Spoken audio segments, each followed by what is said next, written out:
Yo, what's up? I think everything's working. How's everybody doing? Good to see y'all. I turned on the light so you can see better. But what's up, Kill Moody? Yeah, dude, we're affiliated. Let's go. I'm super stoked on that.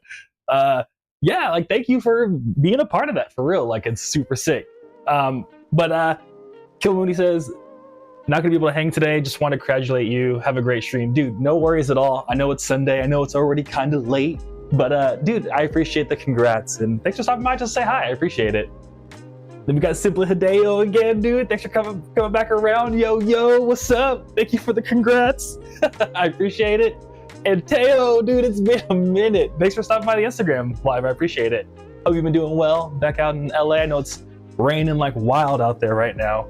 But yeah, you know, just another day doing all the same order packing. I'm gonna keep doing what we usually do here, hanging out. But yeah, dude, what's up? What up, Teo? So yeah, I assume everyone can hear me because people are responding. So I think we're good. And yeah, it's been a while since I've seen you, dude. Like IRL. Just for anyone else, I also added chat to Instagram finally. So Teo, who's chatting, we used to go to a lot of shows out in LA to get like city pop shows. So he's just checking in. And yeah, dude, LA I've been seeing the news.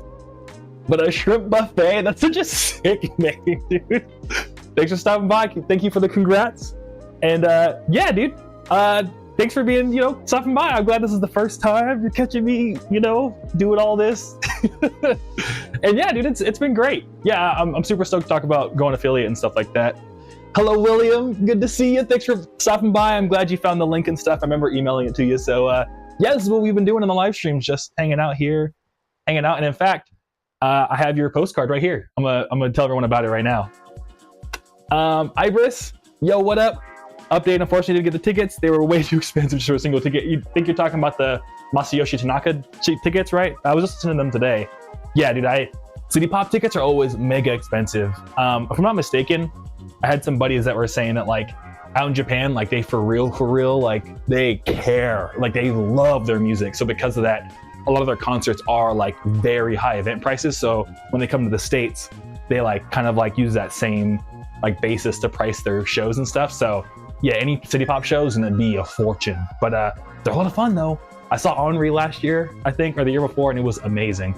But I feel you, dude. Hopefully next time they swing around, or maybe like city pop as it gets more and more popular out here, the tickets will get a little bit cheaper, you know what I mean? So yeah. But Simply Hideo, thanks for letting me know the audio's good. Yeah, I always get worried that I'm gonna forget to put the shirt mic is even here. So sometimes, like, once I almost started streaming without the mic on because I was just so used to having it on my shirt.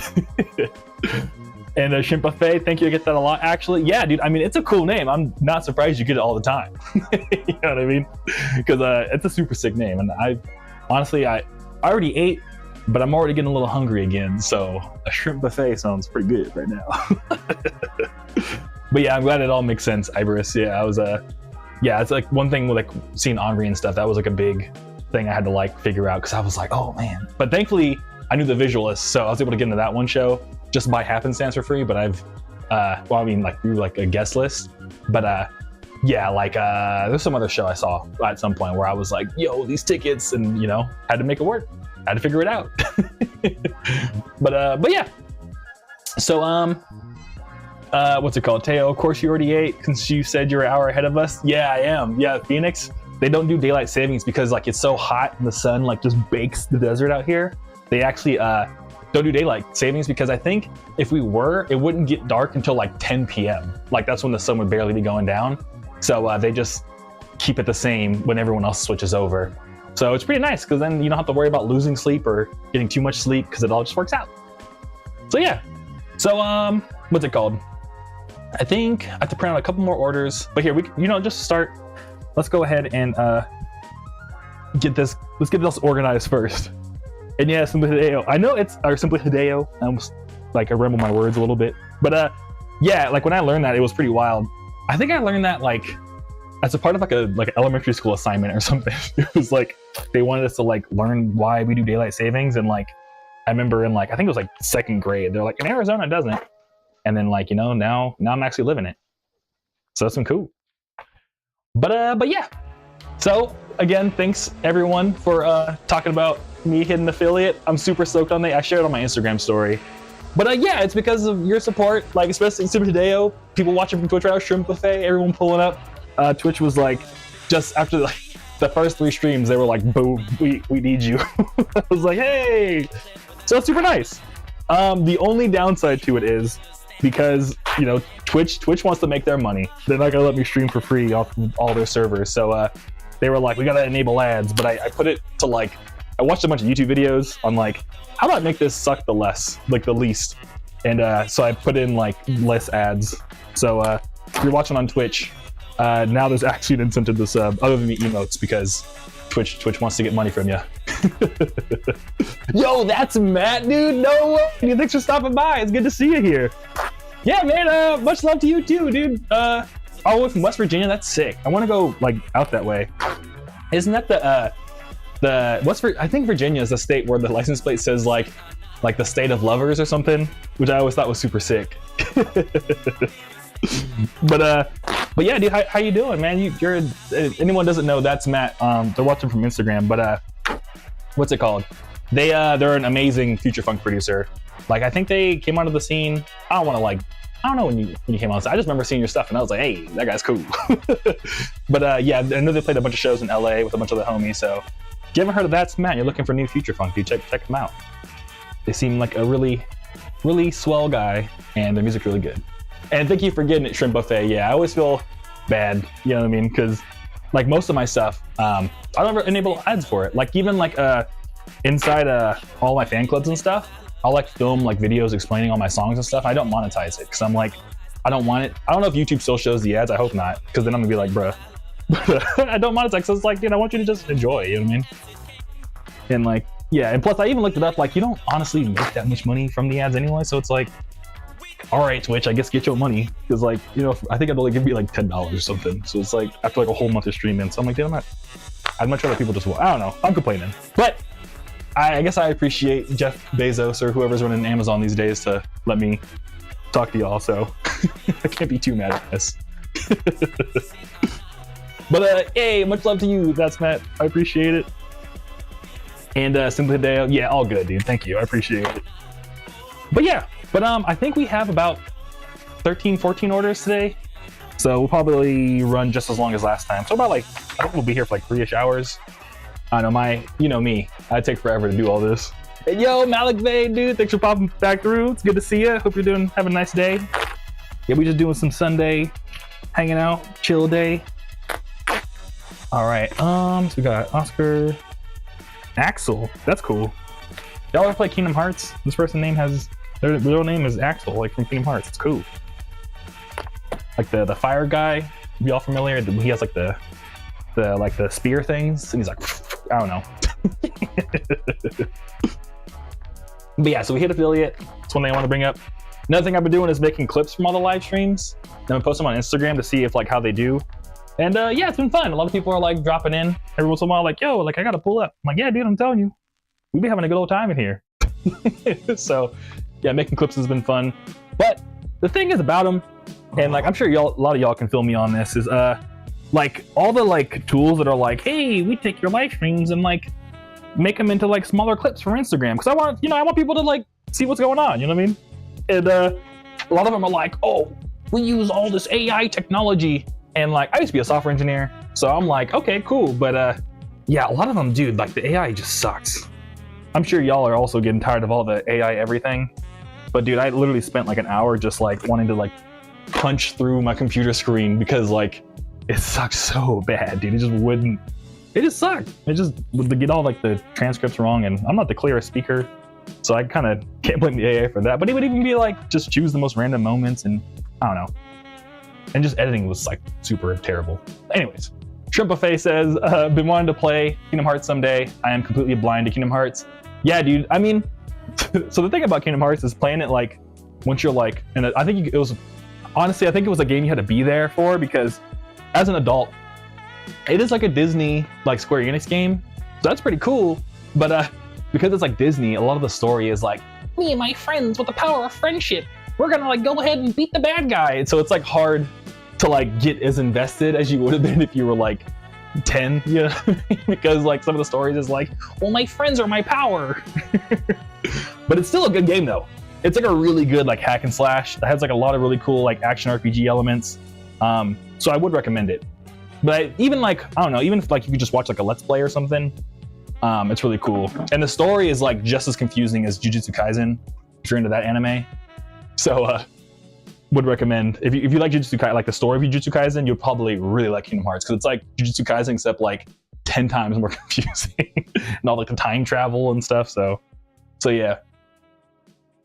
Simply Hideo says, yeah, like AI has its good uses, but holy, the bad outweighs it. Yeah, exactly. Yeah, there's like yeah, I feel like people got really like when it first dropped, it was super exciting, or like, you know, like AI as it currently is, like when ChatGPT and stuff first came out, it was like really, really exciting.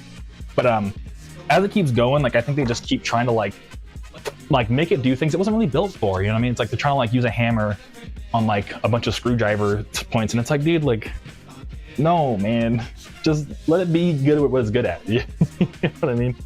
And like just keep getting what it's good at even better, because a lot of like the AI talking bots do like kind of suck. I'm not gonna lie. All right, so while William's here, so and Shrimp Buffet just started watching Jujutsu Kaisen. That's sick, dude. I'm gonna talk about that right now. But William's here, and shout out to William, because they're part of like the Monster Kingdom thing that you'll see in the little bottom bar every once in a while, or the top bar on Instagram. But essentially on like a certain tier, I like mail you merch every month, and most, like, I guess 2 out of the 3 months it's a postcard that I like write and sign and stuff.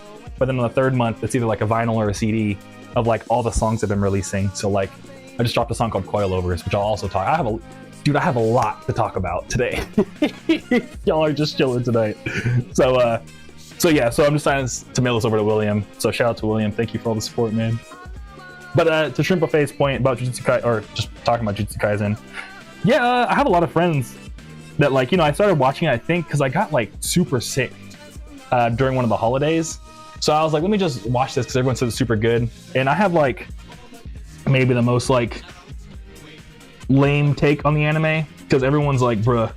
But like, I mean, more not like lame, but like confusing maybe, because like I think it's a good anime, but it's like nothing special. So like if you were to ask me like, what would you rate this anime? I'd be like 4 out of 5. It's like really good, it's worth watching, but like there's nothing about it that I'm like, yo, this is so sick. And that's after watching season 1. And then I don't want to spoil anything for Shrimp Buffet, but didn't see, I feel like season, you know, depending on the type of person, like why you watch anime, season 2 could be considered better, but for me, I didn't like season 2 as much. But I have some friends who are like, season 2 was like way, you know what I mean? So I don't know. But if you, I don't know, Shrimp Buffet, if you come out of watching season 2 and you're enjoying the story a lot, I would definitely say play Kingdom Hearts or do a Let's Play of it, because the story of Kingdom Hearts is really cool if you like stories like that, for lack of better words. So yeah. Oh, and not to keep showing off this postcard, but I had to sign it real quick for William. I don't know if you can see, but it's me with the Tamagotchi guy. Like, you know, you ever play Tamagotchi, like the virtual pets? And like what it's from is that they had like I guess Tamagotchi released a new device recently where you could like zoom in to like the Tamagotchi's mouth or something. It was kind of creepy, but it was also kind of cool. And like they just had like a pop-up thing where you could just pull up and like take photos with like the main Tamagotchi guy. And like, dude, the guy in the costume was so about it. And we all just formed a circle around them and we were like, go, go, go, go. And like the dude just kept doing a little dance. Oh man, I was like, this is so hilarious. And then I posted on like my Instagram story of like them dancing, but like to like rap music. And it was like, it went so perfect. It was hilarious. Like, I love that juxtaposition. But Shrimp Buffet, I think it's adorable. Yeah. I mean, honestly, yeah, like, dude, even look how the way he's posing. He got his like leg out and stuff.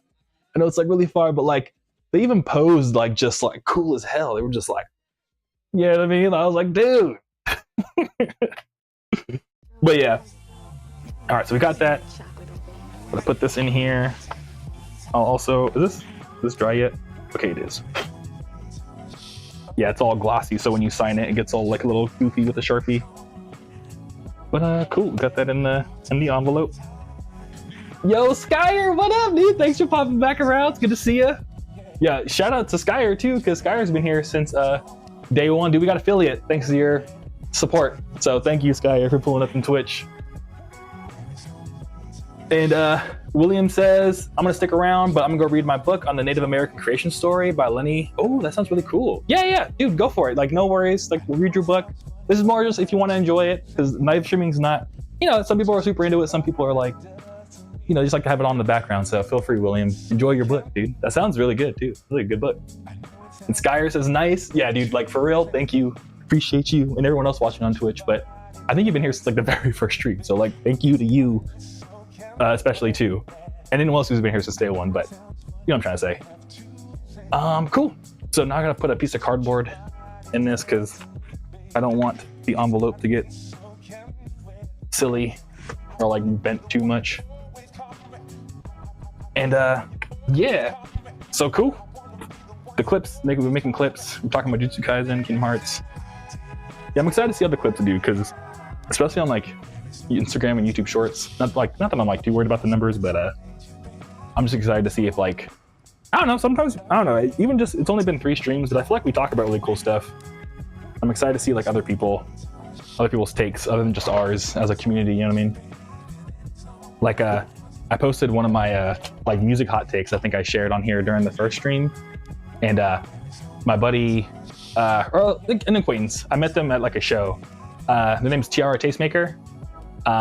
They pulled up and they commented like, "Oh, like that take you shared on your stream is actually the exact opposite of Rick Rubin from the Creative Act." And if you don't know, Rick Rubin is like one of the most like prolific music producers of all time in like the major label music industry. But pretty much their take is like, you have to make music from yourself first and like nobody else at all times.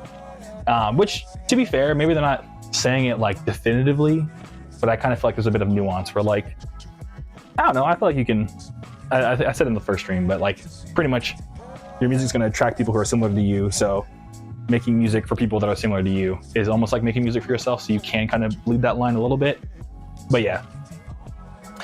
But yeah. All right. I'm sorry. I'm trying to put in stickers in this envelope, so I'm too busy yapping. Cool. Got some stickers there. Jim says, yo, what's up, Jim? Good to see you. Thanks for stopping by. Dude, I appreciate all y'all. Thanks for stopping by again. Thank you for those survey gifts. I have one of those magnets hanging on my mini fridge. That's what's up. Dude, thank you for taking the survey. I'm still need to go through all the results of it. I probably should share it on stream too, actually. Like not individual response. You know what I'm trying to say? Like, but yeah, dude, I'm excited. Like, I'm really like. So Jim, I think you've been around for a while, so you know that like how excited I get for the survey results. But yeah, what Jim's referring to, in case anyone's not knowing, is that on my like Kaiju club and my Monster Kingdom, both of my fan clubs, every year I do a survey of just like, yo, like, you liking my music? Like, what's going on? Like asking about like merch ideas and stuff like that, just to get everyone's feedback. Going back to what I was just saying about, making music with the people, you know what I mean? Like the people that are liking it and like the people that are similar to you that you're, I don't know. Anyways, so because of that, anyone that's like been like supporting a bunch, I usually like mail them out like a letter. So Jim got the letter. But my favorite part of the year, low-key, is like to go through all the data and like that I get from the survey and just like analyze it, because like you learn wild stuff. Like, for example, SoundCloud's kind of goofy with me because like half of my stuff, like I have all my old stuff on there, so then it gets kind of confusing with my newer stuff because like all the copyright stuff. So SoundCloud, you can also monetize stuff. It's just kind of, it's all over the place, right? But I found out from the survey, a lot of people are still finding me on SoundCloud, and they're like, dude, why aren't you uploading your stuff to SoundCloud? And I was like, oh, because I didn't know anyone was listening on there still. So I need to go like spend a day and like re-upload all my stuff to SoundCloud. But it's because of the survey, I didn't, you know what I mean? So yeah, highly, if you're a creative and like you got a little audience going, dude, send out a Google form. Be like, yo, how are y'all feeling? You'd be very surprised to find out what's going on. But, and it's cool that's on your mini fridge, Jim. But, okay, my bad, I'm rambling so much. Shrimp Buffet says, I love that take, actually. A lot of my art I make is, of course, for me, but it's also just for anyone who would enjoy what I would. Yeah, exactly, yeah, Shrimp Buffet gets me.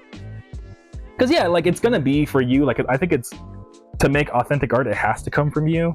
But, like, like, yeah, like, anyone else, you know, you probably have someone in mind that like is similar to you that you could kind of like, okay, well, you know, if I was this person in these shoes, like, what would they maybe like? You know what I mean? I don't know if that makes sense, but yeah. All right, I've stacked up with a bunch of stickers for William. And Simply Hideo says, hey, I got the magic on my fridge too. Yay! I'm glad to hear, dude. Yeah, I think I got like 4 on my fridge because I had like a bunch of them, so I was like, why not? Cool. So I think we're good for William. And then Shrimp Buffet also says, oh, that's cool. I just joined the club a couple days ago. Hey, dude, thanks for joining. I appreciate it. I'm glad that I hope you're liking all this stuff. And what's cool about the fan clubs too, I always like personalize them. So like when you just join, you'll get like pretty much the greatest hits of everything I've sent in like the fan club. And then like it'll put you into like the normal flow of things after that. So yeah, get excited. I think we just joined a couple of days ago. You probably haven't gotten my emulator yet, which I haven't even talked about on stream yet. But yeah, you'll see. I have a whole emulator I send you. It's pretty cool. And Lane pulled up. What's up, dude? It's good to see you. What's good? Wanted to hop in the stream while I'm doing some things. Yeah, dude. Yeah, feel free. I appreciate you just throwing me on while you're doing some things. You know what I mean? I'm doing some things too, so we're doing some things together. So it all works out. All right, cool. Let me. I'm always afraid I'm gonna like forget to put something in someone. I've never, surprisingly, after shipping all this merch for like 4-ish years now, I've never once forgot to add something. Well, actually, no, I lied. I personally never once forgot to add something, but I've had help before where people forgot to add something. But and not to throw anyone that I know under the bus, but you know what I'm trying to say. Like, I don't know. I think I'm just overly cautious, so that's what I'm trying to say. Because my track record's been pretty good. All right, sick. And hopefully I'm addressing this envelope correctly. I'll have to double check. Did y'all ever have to learn how to like address an envelope in elementary school? That's another thing I like randomly also remember. I wish I remembered all like the hooked on phonics stuff, because that's just like a cool. Being hooked on phonics just sounds cool. It also sounds like it could have been really bad if like you didn't know what phonics was. Like if English wasn't your first language, and like you're hooked on phonics, you're like, oh no, are you okay? You know what I mean? I don't know, I'm being silly. How to address an envelope. Lay some sugar on me. Okay, I did it right. Sick. All right. Well, this is going. I'm not going to dox your address, but this letter is yours, William. Let's go. It will be in the mail on Monday, so tomorrow. All right, gotta find a bag. Dun, dun. I love this song. Yeah, in case anyone was ever curious, Ginseng and Honey from Destroy Monsters. I almost said by Groovy Kaiju, of course by Groovy Kaiju. But it's a reference to Arizona green tea, because on the side of Arizona green tea it says ginseng and honey, and like the whole song is like, lay some sugar on me. And like Arizona actually doesn't have that much sugar compared to soda, but it does have a lot of sugar in it. So like that's kind of like the, I think it's cute. Yo, Afro Davis, dude, Afro Davis, what's up? Yeah, we live, dude, we're doing it. It's going, we out here streaming, trying to get it done. It's Simply Hideo with the disco holic. Heck yeah. I'm glad you're feeling it, dude. Thank you. And actually, while we're here, let me play the new song I just dropped. The Arizona can sticker, I got that on the back of my car. Oh, dude, yes. I think you're talking about this one, right? The Groovy Arizona design. Let's stick you out on the back of your car, dude. Yeah, I have all my like Groovy stickers on my water bottle. I got like the whole like gauntlet of them all, like. But cool, I'm glad it's that one. But yeah, let me play the new song I just dropped, because why not? Yeah, it's called Coilovers. I sent like I'm gonna drop like I sent the fan club, so the thing Shrimp Buffet just joined. Oh, I don't know if you'll get it though. My bad about that, Shrimp Buffet. But yeah, when you just join, I try not to like just be like, listen to all my new stuff immediately, because I was trying to get you in the flow of it. But you'll at least get the You can see the Instagram reel. But anyways, I think I have an Instagram reel scheduled for Monday where I just talk about like the inspiration of the song. But pretty much my Scion TC has coilovers on it because that essentially, if you're not a car person, it just makes the car lower so it looks cooler. And it's very much just like me being a kid, like playing Need for Speed Underground. Like, dude, I want a car like that someday. And what's funny is that that was what I did with this car. Is I was like, I'm gonna make my dream Need for Speed car in a budget. Yeah, I mean, so not like it's fast or anything, but just make it look like it's a Need for Speed Underground. But what's funny is that when you lower a car and has underglow on it, if you scrape anything, it's ruined. It's completely ruined. So like, my car looked cool for a good month, and then I ran over the wrong speed bump and it all broke. So, yeah, would recommend underglow on your car, but actually don't recommend because it's so much work for something that's eventually just gonna get ruined, low key. All right, so we get ruined if you're me. you might be cooler and can figure it out, but yeah. All right, cool. I got all these ready to go, and we got I'll do the cassette tape first.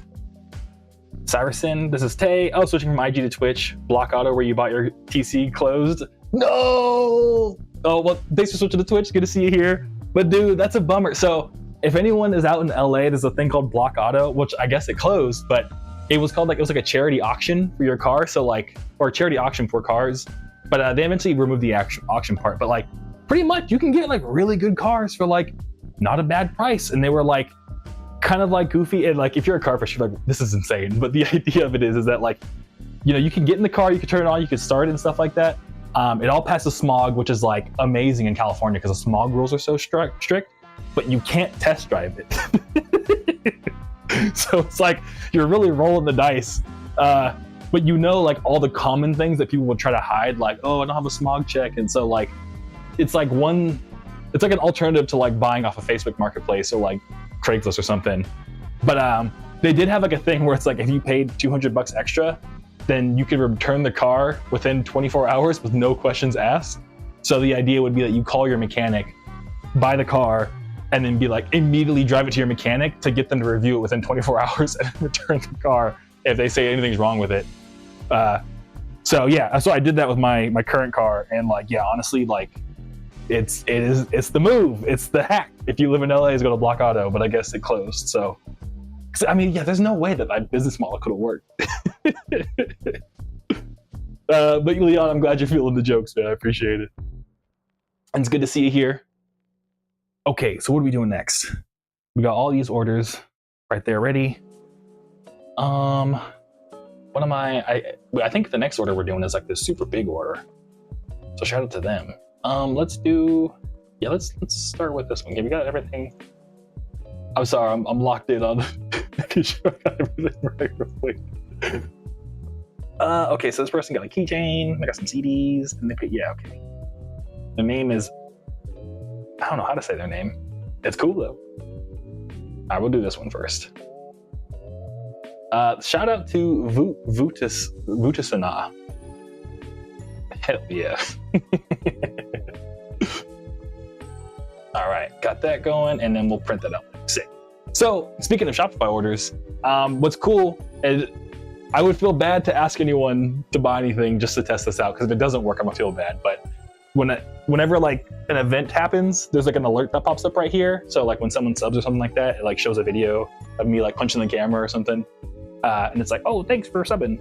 But now I used to be a software engineer, so I wrote up like a little, and I didn't write out that much code, but I just used, I know some things. I know how to make the internet do what I want. I'm like a wizard almost. But so I got it now. So my Shopify, whenever someone orders something, it'll show a little thing right here, and it's like the Groovy Kaiju, like Groovy Kaiju Junior, and it like zooms in and out, and it's like, hey, thanks for supporting this humble shop. It looks really cool. So hopefully, like someone just by happenstance buy something and then we can be like, oh shit, it worked. You know what I mean? Okay, so gotta do this order first. Oh shit. Okay, let me get my little mini table. Actually, I probably should run around right now. What are we talking about? What else did I want to tell y'all? So we talked about the postcard. We talked about the new song Coilovers and how it's inspired by Need for Speed. And and Shrimp Buffet. Hey, I'm glad you think it's cool. Yeah, I'm excited. Hopefully, I'm usually on the weekends. That's when I get most of my orders. So I'm hopefully someone, fingers crossed, someone gets the Monster Tape 0 just so we can be like, yeah.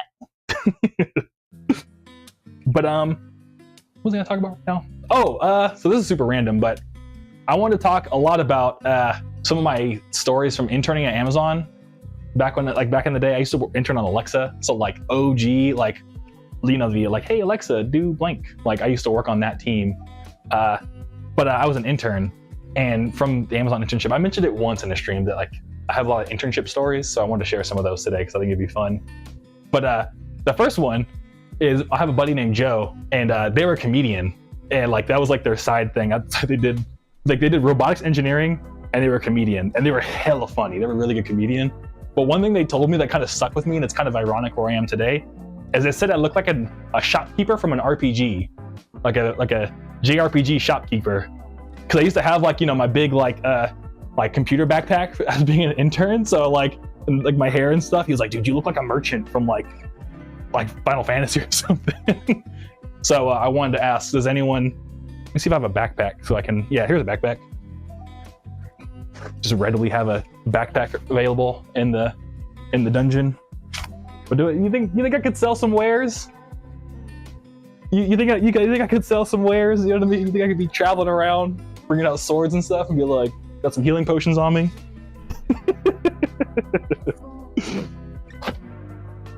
So yeah, I just Shrimp Buffet. Oh damn, bro, he kind of got you good. You really did. But I mean, like, it's kind of a flex, dude. Like, if I had to be an NPC, I'm so down to be a shopkeeper. Cause like think about it. Shrimp Buffet, you got some health potions, yeah. Like Sword Art Online, there's like a guy named Scamboli who actually likes my music. And like they're a famous like anime YouTuber. So shout out to Scamboli. But they did a video about like Sword Art Online and how like, everyone gets teleported and stuck in this MMO. But people have to some people like go fight the giant dragon. And like if you die in the game, you die in real life in the anime. And but some people, they just run like the shop. And I mean, I think I would definitely, if I got teleported, I would definitely be the guy that's just like, yeah, I'm gonna just sit back and sell some swords, and hopefully all the real players can figure it out. I'm just gonna sit here, make my little health potions, and be chilling. Super Hideo, dude, the next show you do, definitely you could be the shopkeeper vibes with some merch. Yeah, dude, that'd be super sick.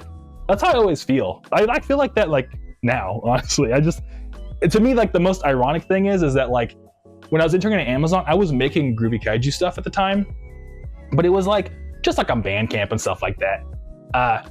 So it's just funny that they, sometimes like you get like the little like moments where like something happens to you, and then like years later you're like, oh shit, they were kind of onto something. But like, yeah, to me, like Joe being like, you look like you sell wares like a video game, and then now today I'm over here selling wares about video games. You know what I mean? It's just kind of funny. Late is like Aaron being like, I've got stuff to trade if you got the gill. Yeah, I mean, pretty much, dude. It's like for real like that. That's how I feel. And like the funniest one I get is that someone will comment on Instagram and be like, because I do the whole like, hey, get this CD for free, just pay the shipping. And someone's like, dude, you're like the real life guy on like Venice Beach, just being like, oh, get the CD, like you want to check out my mixtape, but like through Instagram. So it's like that with a bunch of extra steps. I don't know, it's kind of funny. And Shrimp Buffet, I keep trying to do that stuff in Minecraft before the servers die. You definitely should. That sounds super sick. Yeah. But like, which server? Like the official Minecraft servers going down? That'd be wild. Or like some of like the private servers and stuff. Prince Motorola. Hey, thanks. Good to see you, dude. I hope you and Zaku got to chill that one day. But Groovy Kaiju saw me Fent at a Future Funk show. Oh no, dude. That, funnily enough, Tyler, All Hell Breaks Loops, that was one of their ideas when we first started Crystals, that they wanted to like have little like side quests at the show, because like sometimes when you do like these anime shows and stuff like that, or like just music shows, like a lot of like the show I used to run was like for the music, but a lot of it was just like a hangout, like a monthly hangout for some people. Like I remember people would be like, whenever I like meet someone new, that would be like their first or second date was to go to my show. You know what I mean? So Tyler wanted to make it more of like a, like, you know, like, hey, if you're just kind of chilling, you could play this game where you have to talk to certain people at the show. And he was going to call them crystal runners. And like the whole idea was that like it was people like smuggling like something. Not like, you know, not necessarily crystal, but you know, like little, like, you know, it was supposed to be all like techno themed and stuff, like cyberpunk themed. I don't know. But yeah, but Super Roll said like Groovy Kaiju sold me stuff at a show. Was that was actually a game we were thinking about doing, is like, oh, if you talk to everyone, we'll give you like a free shirt or something. So yeah. Wilson, I really wasn't sure if it was real or not till now. Oh yeah, dude, I mean, it's totally real. Like that's what I'm literally packing right now. Like no pressure to grab it, but yeah, it's for real. I know, and I know the website looks you know, questionable, but I built it myself. That's why it looks like that, because I just wanted to, because like, I don't know, I used to be a software engineer, so because of that, I know like, even though the website might look a little like, what's going on here? It's that way so that it loads super fast. Because like sometimes people make their like merch websites and it's like, dude, like I'm not gonna buy this. It's like 5 years to load it. You know what I mean? I know people be on their phones and stuff, so I don't know, I'm rambling. I just drank coffee, so that's probably why I'm talking so fast. And Shrimp Buffet means, oh no, I meant like the friend groups, lol. It's a thing where all my friends start a server, then stop playing really fast, then I'm stuck playing alone. Oh, I see what you mean. Yeah, that's funny. I mean, I get what you mean now. Yeah, that's the only bum. Like Minecraft, like I feel you, and like I feel your friends on that, because like that's also something that like every once in a while I'm like, dude, like I gotta get all the homies, we all play Minecraft, and like, you know, a couple weeks later I'm like, I'm kind of over it. It's like Minecraft for me has always been like a in and out thing. So I feel them, but that is a bummer though. But yeah, we all gotta get stuck in the Minecraft server. that'd be kind of interesting. It'd be just like the Minecraft movie. Get Jack Black in there, be sick. Get some chicken jockeys. I'm sorry. Zamek, Groovy, dude, good to see you. Thanks for stopping by. Appreciate you. Yeah, we're just over here we're just talking, man. We're having a good old time. I'm trying to figure out what stickers I'm about to give to, oh yeah, Vutasana. Their name is super sick. I'll give them some plushie stickers. Why not? Yeah, I got super lucky. So I know I was talking all that noise about AI, but I'm not gonna lie, AI removing background stuff is cool, because now we got stickers of the plushies, because I just took a picture and like removed the background from it. So it worked out perfect. Shrimp Buffet, I actually did get the free CD. That's how I found you. Oh, sick, dude, I'm glad to hear. Thank you for grabbing it. I got a lot of those ads, and yours was the one I picked since I'm just starting a CD collection. Oh, dude, I'm honored to be the first CD in your collection, man. Thank you so much. I appreciate it. I'm glad it made it to you all right and everything. I hope the CD, like, I mean, you'll see here, but I usually like pack the CDs pretty safe, so hopefully it made it to you safe. And yeah. Oh, Prince Motorola, I just got a business partner for Smog, so we got big things coming soon. Hey, congrats on getting a business partner. That's super sick. Yeah, having a business partner, it helps a ton, dude. Just, you know, like, if you can, try to just make sure that, like, if anything, but I mean, not that you need the advice, but what's it called? My biggest thing is just like try to plan stuff at the beginning of every year as best as you can, and like stick to the plan, because I feel like that's one thing that maybe threw me off a little bit, was like trying to make plans and like, you know, but then stuff happens, so like you can't really get that upset, but you know what I mean? Like, I don't know. I try to just make everything clear, so then like when things start going weird, like no one feels like you know, no one feels like bummed about it. Because even if like, you know, the plan doesn't work out, and like, you know, maybe I don't know why I'm immediately like things might not work out, because they could be great. I don't know, but I don't know. I just say make a plan, dude. That, because no matter what happens, then like at least y'all can be like, well, we try our best to stick to the plan, so like no one can really be upset. You know what I mean? And plus, this plan's good. Plan's kind of underrated. But yeah, I don't know. I guess I got on my my wisdom hat, because usually Prince Motorola and I were always talking about like running shows and stuff like that, like whenever we're IRL. So that's always like the first thing I think about. But Prince Motorola is like, they're doing their own thing now. They're kind of killing it, so they don't need my advice. All right, cool. So we put this on a bunch of stickers. I'll throw them in. I think they like paid their own price quite a bit. So I want to show some love back. Yeah, they totally, okay. If Udasan was like, yo, I really like your stuff, I'll give him one more keychain, why not? All right, so we gotta pack this up. I need scissors. All right, what are we talking about next? What else did I want to tell y'all?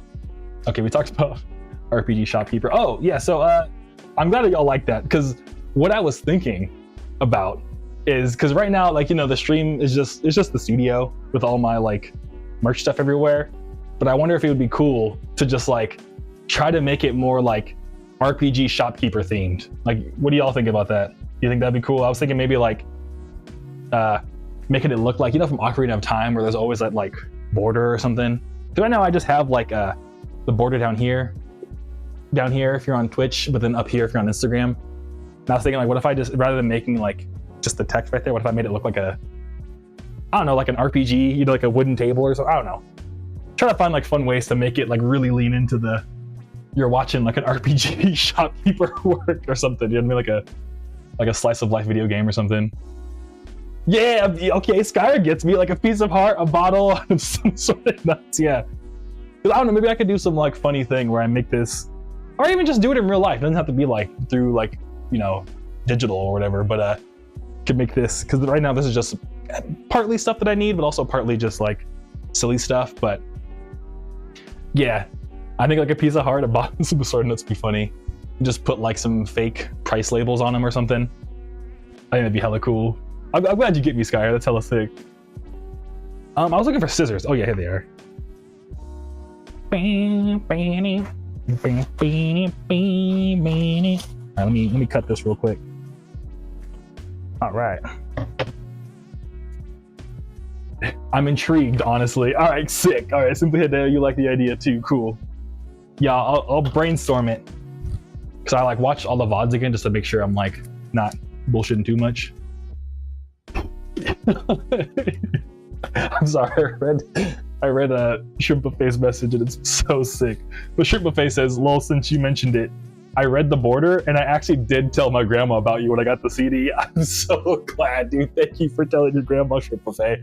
Yeah, I said that more as like a, you know, just like a, because sometimes like I find a new artist and I just like don't even remember to tell a friend about it. You know what I mean? So it's like, yeah, why not just throw it out there just in case? And I put grandma to be funny, but I think you're like the second person I know that's actually told their grandma about my stuff. Like I had someone's grandma like buy their grandson, who was like a fan of mine, some of my merch for Christmas, and she left like the sweetest review where she was like, my grandson was so happy, it was like the perfect Christmas gift. I was like, oh. But of course she was like older, so it was like in all caps, you know. How older people like message stuff. So yeah. Lane says, in a new gadget, can't forget about that on the table. Yeah, dude. Okay, Lane gets me too. Yeah, all right. I'll have to like seriously figure out how we're gonna do like a art, like make it really look like you're watching a video game, like a video game shopkeeper or something. Speaking of that, one of the oh my god, I'm glad I brought this up, because one of my favorite things to think about is there's 8 billion people on the planet, right? If like in every video game. Oh, what's up, Keck Shrek, dude? Good to see you. Thanks for stopping by. Actually, speaking of the clips, I actually made a Instagram clip. It's not going to come out for a couple weeks, but based on one of the questions you asked me. So thank you for popping up and always being here. Like, you'll see it eventually, but yeah, it's good to see you, dude. But what I was about to say is, so going back, there's 8 billion people on the earth, right? And in every video game, there's always only like one main character or like one party of characters. So my question is, who is the main character, dude? You know what I mean? Like, I don't think I'm the main character. I think I'm definitely an NPC. Like, I'm just waiting for the day I'm at like a grocery store and some guy with a giant sword walks in and he asks me a question. And I'm like, oh yeah, it's over there. And that was my whole role to play in this world that's been built for this one main character. You know what I mean? I don't know. I always think about who the main character is. So I like the idea of making this look like an RPG shop, because then maybe it'll encourage the main character to come interact with me one day, whoever that is. Or has the main character even been born yet? You know what I mean? I think I see that sometimes where like I'll see a meme where like a kid is born and they can like instantly play piano or something. I'm like, oh, the main character has been born. I don't know. I'm probably goofing around too much, but I think about that's the kind of stuff I think about. All right, let's make sure this package is safe. I need a bunch of bubble wrap. I got 3 CDs. Kekshrek says, or we go Prince Motorola. Prince Motorola says, we're just part of the backstory, Lamau. That's what I'm saying, dude. Whose backstory are we a part of? I'm trying to figure this out. I think that'd be hilarious.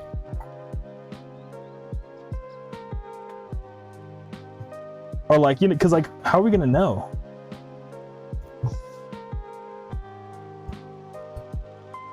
Because like, as like someone who makes art and builds world myself, I'm like, dude, you know what I mean? Like in the Groovy Kaiju lore, I guess Groovy Kaiju is the main character, but like even then, like, there's all these different people. Kekshrek says, that's the beauty of life. We're all heroes in our own stories, and all of our stories intersect. Yeah, Kekshrek, you're spitting, and Lane agrees too. You're spitting. That's like my personal belief, is like that, like what you just said. We're all the heroes of our own stories. But I just think it'd be hilarious if, like, come to find out at the end of it all, like, it's just like, oh, actually, no, we're all just NPCs for this one guy who walked around with a giant sword. You know, you know what I mean? Like, what I'm saying isn't real. I just think it's funny. Shrimp buffet, where the world building. Yep. Oh, Shrimp buffet makes a good point. It depends on what genre the story is, because it could be like a slice of life, or like Animal Crossing or something. You know what I mean? Maybe we're all just the animals that the Animal Crossing character can travel to, or it's like a mystery or something. Maybe it's a puzzle game. I mean, maybe it's a puzzle game, and like Nicolas Cage is supposed to steal the Declaration of Independence or something. You know what I mean? Skyer says, could be a Moonlighter situation where the shopkeeper is the main character. True, it could be. Yeah, I think Shrimp, Skyer, you guys are kind of on the same vibe. Depends on the genre of video game, or video, or whatever, the story. And I think, yep, Kekshrek switches accounts. I'm on my art phone right now. Oh, working on my art on my phone right now. That's sick, dude. I'm glad that, like, we're both doing art at the same time. I think that's super dope. Because I know I like to throw on a bunch of streams when I'm like doing more of like my like Excel spreadsheet music work. So I could just do that. Like tomorrow, every Monday I do like a bunch of spreadsheet stuff to be like, how's everything going? And what I'll do is I'll put on Twitch streams or like YouTube videos. So I'm glad that, like, you know what I mean? It's cool. I don't know. I'm glad that we can do that for each other, if that makes sense. All right. I need more cardboard. I gotta tear these up. All right. Okay. Hopefully it's not too loud. Lane says, I like the stories of the main character always being in the shadows behind the scenes, so to speak. I feel you on that, yeah. Yeah, I'm trying to think of what my favorite story is of like a behind the scenes guy. I guess it's kind of like Death Note, right? I know that's maybe like a hot take, but like that guy, his whole thing was that he was supposed to be behind the scenes. Or like Metal Gear Solid, technically. Well, I guess no. Like Snake is like, he's like a whole guy, but you know, kind of like he's sneaky. He's a little mysterious.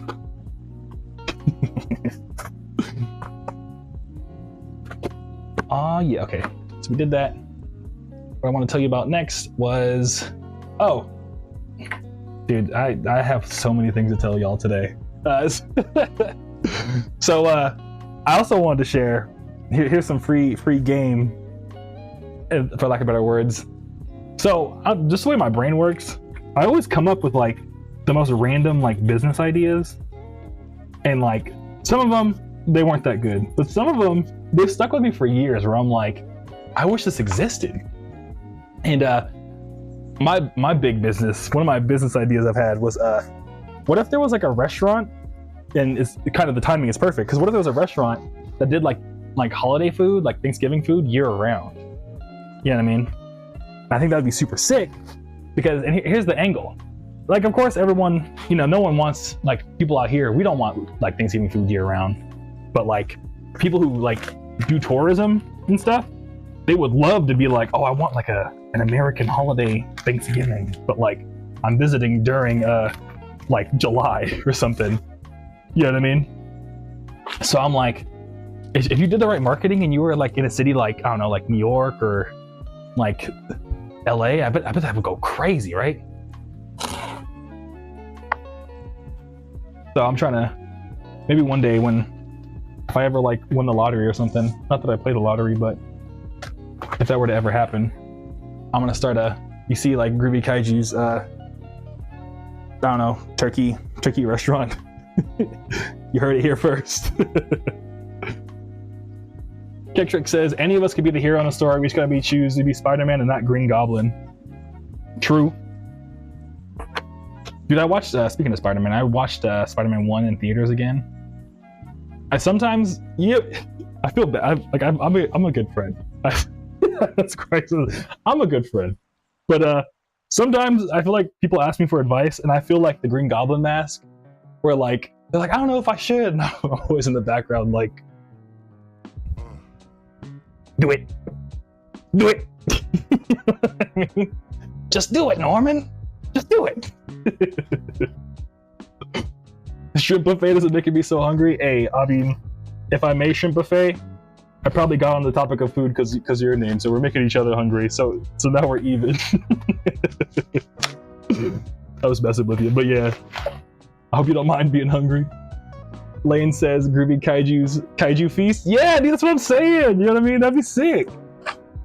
You're visiting from out of like, you're visiting from another country or something. Come enjoy the Kaiju Feast, man. Skyer says, would said restaurant also serve eggnog year round? I think it should be like, just end of the year food. So yeah, I'd be down for eggnog. I think eggnog would be, you could totally have that on the menu. See, now we're all going to business. All right, how are we splitting up this equity? How are we all getting percentage points on this business? And now we can all keep an eye out too for, you know what I mean? Whichever investor is gonna watch this stream and be like, oh dude, let's get it. Shrimp Buffet says, I'm gonna choose to be the Green Goblin, but I like a goofy Saturday morning. And Shrimp Buffet also likes the Groovy Kaiju Feast name Lane threw out there. I feel you on choosing to be the Green Goblin. Cause like if you think about it's kind of sad, the Green Goblin's whole story, cause like I kind of feel him. As you get older, like I hate to say it, as you get older, you start to like empathize with the villains more. Cause like, dude, like Green Goblin, dude, he like, I don't know, watching it again, either the one meme where he's like, you know how much I sacrificed? Like, yeah, dude, I'd be pissed. I would be so mad if I started a business and then like, got some business partners or something and they were like, yeah, so it's our business now and you gotta go. Oh, dude, I wouldn't do anything. I would not become the Green Goblin, but I could understand why someone would become the Green Goblin if that's what happened. Cause yeah, dude, you gotta sacrifice a lot, dude, that's crazy. I was like, dude, what? Also too, like I think the serum didn't help. Yeah, simply nailed valid crash out. Exactly. That's super valid crash out. All right, cool. Oh, this is under 12 ounces. Sick. Could save a little bit of money. USPS is gonna do it for slightly cheaper. Let's go. There we go. Boom. And yeah, that's perfect. Yeah, what's another valid crash out? Oh wait, no, the unvalid crash out. So what's funny is I don't know if you remember the memes of like Avengers where like people were like Thanos was right or something. Actually, he wasn't. Cause like that's actually like one thing that's like been one of my like irrelevant fears growing up was like, oh no, we're gonna have too much people one day. But then I found out like scientists are like, nah, man, like we're pretty much like at the peak of number of humans right now, and then apparently it's supposed to start going down. So like Thanos was like, let me get rid of half of the people. It's like, dude, actually no, bro. If you just waited, there would have been less people. You didn't have to like just do all that. You could have just like, you know what I mean? Why'd you do all that, man? You didn't have to do all that. And Simply Dale says, I love the horns on this track. Thank you. I appreciate the kind words. We're talking about like the correctness, the ethical correctness of Thanos. I'm glad that the music, it's just the music is like so opposite of what we're talking. I love that. But thank you for the kind words. Yeah, I'm super stoked on how this beat came out. It's funny too, because I feel like all the music that I make just is like to kind of like quickly serve a purpose is like the best. I need to like start speedrunning my music more or something. Because I made that song just because I was like, I want to have like a skit. And I was like, I need like a cool little beat to play underneath like the whole story, so it's not just me talking only. And I made that beat, and then yeah, then people. I remember getting like a handful of emails of like, oh yo, can you release just the beat? And I was like, oh yeah. And then so I don't know, it's always funny. Like Monster Zero, I've mentioned a couple of times. I kind of made that. Like I'm starting a fan club, but I want to have an exclusive album for it. Let me just make this real quick. And by real, you know, not like, yeah, it kind of was. It was like, not that I made it like just threw it together really quick, but I was like, let me just drop everything, make this album real quick. You drop the album and then keep doing stuff with the fan club I actually want to do, and like come to find out it's like my best album in terms of like number of copies. This is hilarious. But Shrimp Buffet, that's the beauty of live chats. Yeah, dude. That is the beauty of live chats. I'm definitely learning the beauty of live chats the more I'm doing it. So thank you for being here with me. I appreciate it. All right, thank you. We gotta spell this name correctly. VUTSANAH. Cool. And you gotta sign it. Boom. Shout out to them. All right. That's what I want to tell y'all next. Oh yeah, so continuing on ideas of business ideas, another one that like, because like, I don't know, my brain was just like thinking of like how, because like the thing is, I don't know if you've seen like articles and stuff, a lot of people were like, oh, America is like such a young country, because, you know, I don't want to get into the history of America, because, you know, it's kind of a dangerous thing to talk about, but but like, you know, it's like, I think, well, the big reason too, what got me thinking is that when I drive, back when I used to live in LA, to drive to my hometown, there was like this high school project where like there's this giant wall that says like, I think like it's in giant text, says 400 years of freedom, to talk about like how long America's been around, you know what I mean? So because of that, like, you know, people, tourism and stuff, so because I would drive back every time I went to go visit my mom, I'd always see that. Just one day, you know, just on that hour drive, I just thought like, what other things are like, you know, you read online are like uniquely American, and one of them's like s'mores. So I was like, if people are doing tourism out here, we gotta have like a s'mores bar, like a place where you could just like order s'mores. So if you're like, you know, in LA and you're like a tourist or something, like I want to try American food, you know, you just go to the s'mores place for like a snack, like a boba shop but with s'mores. But then to take it another level deeper, I was like, what if it was like a place where like you could pay by the hour, kind of like a, like I don't smoke hookah at all, but like kind of like a hookah bar, but like essentially you could pay by the hour, and you and all your homies get like a fire pit, and then like you could just order, you know, and then you could just order like all the materials to make s'mores, and that's what you do for like an evening, is like, you know, you get like a 2-3 hour thing after your dinner, and y'all just make s'mores together and hang out. And I was like, if that was a place, dude, that would go crazy. That's my second business idea. So it's gonna be, was it the Groovy Kaiju Feast? The Kaiju S'more Bar. We gotta, you got another name, Lane, for the s'mores idea? How do you make Groovy Kaiju and s'mores? The shrimp buffet, I want that. That's awesome. I know, right? Because we need more like places like this. You know what I mean? Like just places where you can just hang out. Because like there's like boba shops, and that's really it. And like coffee shops. But yeah. But yeah, I don't know. I wanna. Yeah, that's my other thing. I probably make, if I had to rank them, I think I'm gonna do s'mores first. When I hypothetically win the lottery, I think I'd do s'mores bar first, and then if that didn't work out, then I'd probably like try to flip it into the Thanksgiving food thing. Or why not do both? Why not porcade no los dos? But yeah, Keck Shrek says, dude, here's a genuine question. Thank you. Do you ever get tired of hearing your own music? Nah, not really. I'll admit, like early on when I first started making music, I used to get tired of it here and there, because like, you know, you just listen to it all the time. But now I think it's because my catalog has gotten so big now that like I can listen to my old stuff and then listen to my new stuff, and it feels like completely different music. So I think the only reason why I would ever get tired of listening to my music is just because it's like you're listening to the same thing in general. But now that I have enough music where I can listen across like my whole like 15 years of my life of making music, I don't really get tired of it as much. And not that I like listen to only my music, but like now like it's in all my playlists and stuff, and I'm like, hell yeah. Like sometimes I wake up and I'm like, I want to listen to Groovy Kaiju. You know what I mean? So Yeah, and my partner, she likes to sleep to all my lo-fi stuff. So like pretty much every night I'm listening to all my lo-fi stuff to go to sleep, and it's really nice because I'm just like falling asleep like, damn, these kicks are tight.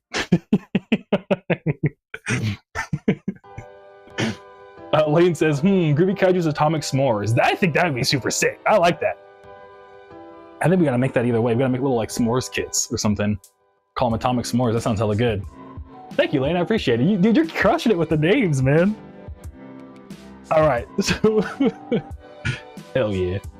I mean, we got their name, and then next we got Brandon, dude. So huge shouts out to Brandon. I don't want to dox them, so I'm just gonna say their first name, but dude. So on the free CD thing, it has your pay your own price option. And dude, the guy gave like $50. I was like, holy shit, dude, thank you. So they like paid your own price, and they got a bunch of other stuff on top of that. So yeah, super mega shout out to Brandon. If you ever watched this by any chance, Brandon, like thank you so much. It like makes a huge difference, like for real. Like more than you would know, because like, you know, I gotta, what's it called? We're dropping new vinyl soon, and I'm like, dude, vinyl's expensive, so like stuff like that lets me buy in bigger quantities. So then like that way there's more available, because I always try to order enough so everyone can get one. I try not to do the whole like there's only 20, unless there like legitimately is a reason why there's only 20. So like people, you know, I mean, not to like put anyone on a pedestal, but you know, I'm trying to say like, it just, thank you. If anyone all of it means a lot, but you know what I'm trying to say, like should make a shout out to Brandon, because they didn't have to, but they did. So yeah. And yeah, Triple Face says that's sick, right? I know, right? It's so nice. That's so nice of them. Like when I saw that, I was like, what the fuck? I was like, thank you. So yeah, so we're gonna pack it mega fat for Brandon to say thank you, because I feel like it's only like deserving. Or not deserving, but you know, it's just, I don't know, I feel like it's fair. There you go, that's the right word. All right, so we got that there. So Brandon pretty much got everything. All right, so we gotta get all 3 CDs. What's funny too is I have a buddy. I have like a bunch of buddies that like used to work at Amazon warehouses, and they always keep mentioning like, dude, if you need help packing orders, let me know. I literally did this for Amazon for like years. I'm like, I'll let you know, dude. William says, you gotta like your own stuff if you expect anyone else to like it. Yes, William, definitely. Yeah, I think that's a big part of it too. Because I think you gotta, yeah, is liking your own stuff does do that. I'm trying to think. I feel like there's a nuanced thing I want to put in this. How do I say this?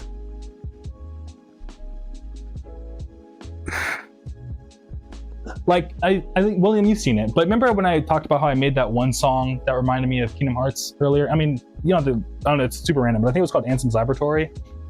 I like that song in an interesting way. The song ended up doing way better than I expected, but I like that song a lot.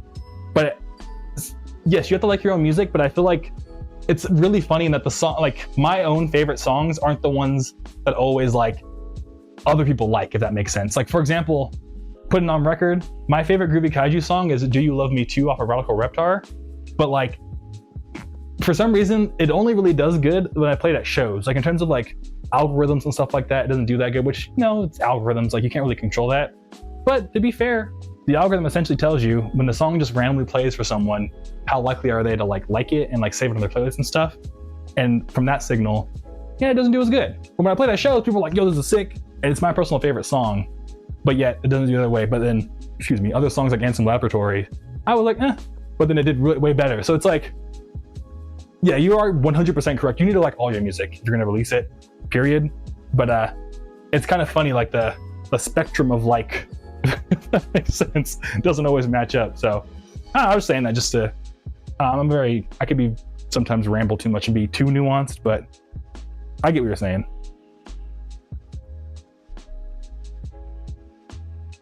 Keck Shrek, dude, I've loved Do You Love Me Too since you released on SoundCloud. Thank you. Yes, thank you. I'm telling you, man. Especially on the vinyl. Oh, it sounds so good. But yeah, if you ever want to see me screaming in my car, it's probably the Do You Love Me Too. Because like, oh, dude, it's just, and I love it. Like one of my favorite memories of all time, like all my favorite like playing shows live memories are to that song. Like I remember I played it once and like they let people come on stage for like this Toki show in San Francisco. And I remember I played it and some person came on stage and started singing the song with me, and I was like, oh my God. And I remember playing it at another show where there was like a girl in the crowd, and like, the whole time she was kind of just like hanging out. But then like when that song came on, she just looked and just like sang all the words like at me, like from the crowd. And I could tell like she was just waiting for that one, like, you know what I mean? Like she didn't, like we didn't even talk before the show. But when it came on, I could tell she was like, I hope he plays that song. And then I did. And it was just like, oh yeah, I don't know. I'm getting goosebumps. You can't see it, but I'm literally getting goosebumps talking about it. Oh man. Simply Hideo, it's genuinely a good tune. Thank you so much. I appreciate that, dude. Thank you. Yeah, I wish there was a way I could like magically be like, world, this is the good song. You know what I mean? Shrimp buffet, it's freaking amazing. I know, dude. It's so, I appreciate it. Yeah, and simply those are the best moments. Yeah, dude, for real. But yeah, I'm super appreciative. Ah, dude, it was such good memories. All right, so we got these two. Oh, dude, I could just talk about that forever. Yeah, I'm trying to think of another song. And of course, like, the only other song is VTech. VTech, oh, dude, I have so many good memories of playing VTech. Just people being like, you know, you drop it, it would just screams. It's like, oh shit, you know the song? You know what I mean? Kick Shrek, I'd be singing the fuck out of You Will See in the car, turning it up as loud as I can handle, banging the steering wheels, I sing along to it. Yo, let's go, I'm glad. Yeah, whenever it comes on, I'm always like, boop, boop, boop, boop, boop, boop, boop. I do the same thing. And then Lane, I love VTech so much. Yeah, dude, same. Dude, I love VTech. I know this is gonna sound crazy, but that's one of the songs that like I wish I could make again. That makes sense. Because like when you use a lot of samples, sometimes you are kind of like stuck to the sample. But to be fair, I know a couple of other samples that I could get cleared that are similar-ish to VTech, but like, I don't know. I always like psych my own self out of like I think I nailed Orca 2, which I had mentioned I'm gonna release next year. But like to make a VTech 2 would be like crazy. I don't know if that one, I don't know if I could do it again. You know what I mean? And then I think a bunch of y'all have told me, like who watched the stream, like don't worry about doing it again, just do what's best for you right now. But I would love if there was like, not even for the people, but for me, I would love if there was a VTech 2. I want to hear VTech 2, dude. So I'm also personally looking for how to do it again. But also, I remember like once I had a friend that was like on a date with somebody, and they said that they were just like hanging out in downtown, and he was like, I know we're on a date, but I'm sorry, hold up for like a minute. I need to film this guy who's playing VTech out of his truck because my friend made that song. And she was like, huh? And he sent me the video, and I was like, oh shit, thanks for stopping your date just to send me that. I appreciate it. And that was super sick. Oh yeah, we're packing a mega fat for Brandon. I forgot. I almost forgot. And Simply Hideo says, you won't know till you try, right? Yeah, you're super right. Yeah, like, I don't know, I'll tell you, like pretty much, I forgot. The sample, it's on TrackLib, which I kind of have like a whole thing about, because like, they're kind of weird, because I started using them for like a lot of the samples. Oh, this one broke. Okay, thank God I took it out. I would have been like, no. I started using TrackLib because like way back, because essentially they'd let you sample, like, you know, clear your samples and stuff. But what's kind of whack is they end up like working with Young Bae and stuff, and like they're super cool. Like that Young Bae has nothing to do with it, but they were pretty much like, hey, use us for like future funk music and stuff like that. So I was like, all right, sick. So like I made Still Groovy off of it, do Destroy All Monsters, but then like at some point one of the labels were like, oh, blah blah blah blah blah, we changed our license with TrackLib, so like we're mad at you. And I was like, that's not my fault. Like, go talk to TrackLib. They're like, it says TrackLib. So because I stopped using them as much, but there's some samples on there that like I could try to make VTech 2. You're right. I probably should, and just like at least try it, listen to the fan club, see what people think, and then if it's like really good, then be like, fuck it, bah. You know what I mean? See what happens. I don't know. Patrick says, I don't know if I ever mentioned this, that I love to sing, and I have a lot of the songs on Monster Zero, Destroy All Monsters, and Relic Reptar. One of my favorites to sing is Take Me Back to Shinjuku. Yeah, dude, I love singing the songs too, and Take Me Back to Shinjuku is also one that I released, that was on Destroy All Monsters, and I remember what's it called? Pacific Plaza Alex, who funnily enough, Funkhauser just pulled up. Good to see you, Funkhauser. Thanks for, we were just talking about Pacific Plaza Alex the other day. What's it called? Yeah, whenever I play that song, Alex always too was just like, I love my baby. You know what I mean? So yeah, me and him just had, yeah, that's one I also love to sing. I don't know, I could go and ramble about that forever too. But yeah, this, I don't know, I'm super stoked. That's why I like sampling lyrics, because like you can even like change the meaning of them sometimes. It's super sick, and like I like rearranging them, because like if you listen to the original for Take Me Back to Shinjuku, the way I rearranged the lyrics was to make it more of a love song, because the original song is more about like, you know, like more about like going to like your last disco show, but I like rearranged like the lyrics so it sounds more of like a like please partner grow with me, you know what I mean, type of song. And like, I love this person, but like they just are too concerned with other things, by just the way you rearrange like the lyrics, if that makes sense. So I don't know why I mentioned that, but yeah, just speaking of the songs to sing, like I guess what I'm trying to say is like I like sampling lyrics so I like making them more singable about things that I be going through and stuff. And I guess you're going through too, because we both singing it. So I was like, you know what I mean? Hopefully good things, but you know what I'm trying to say. I'm on I drank coffee.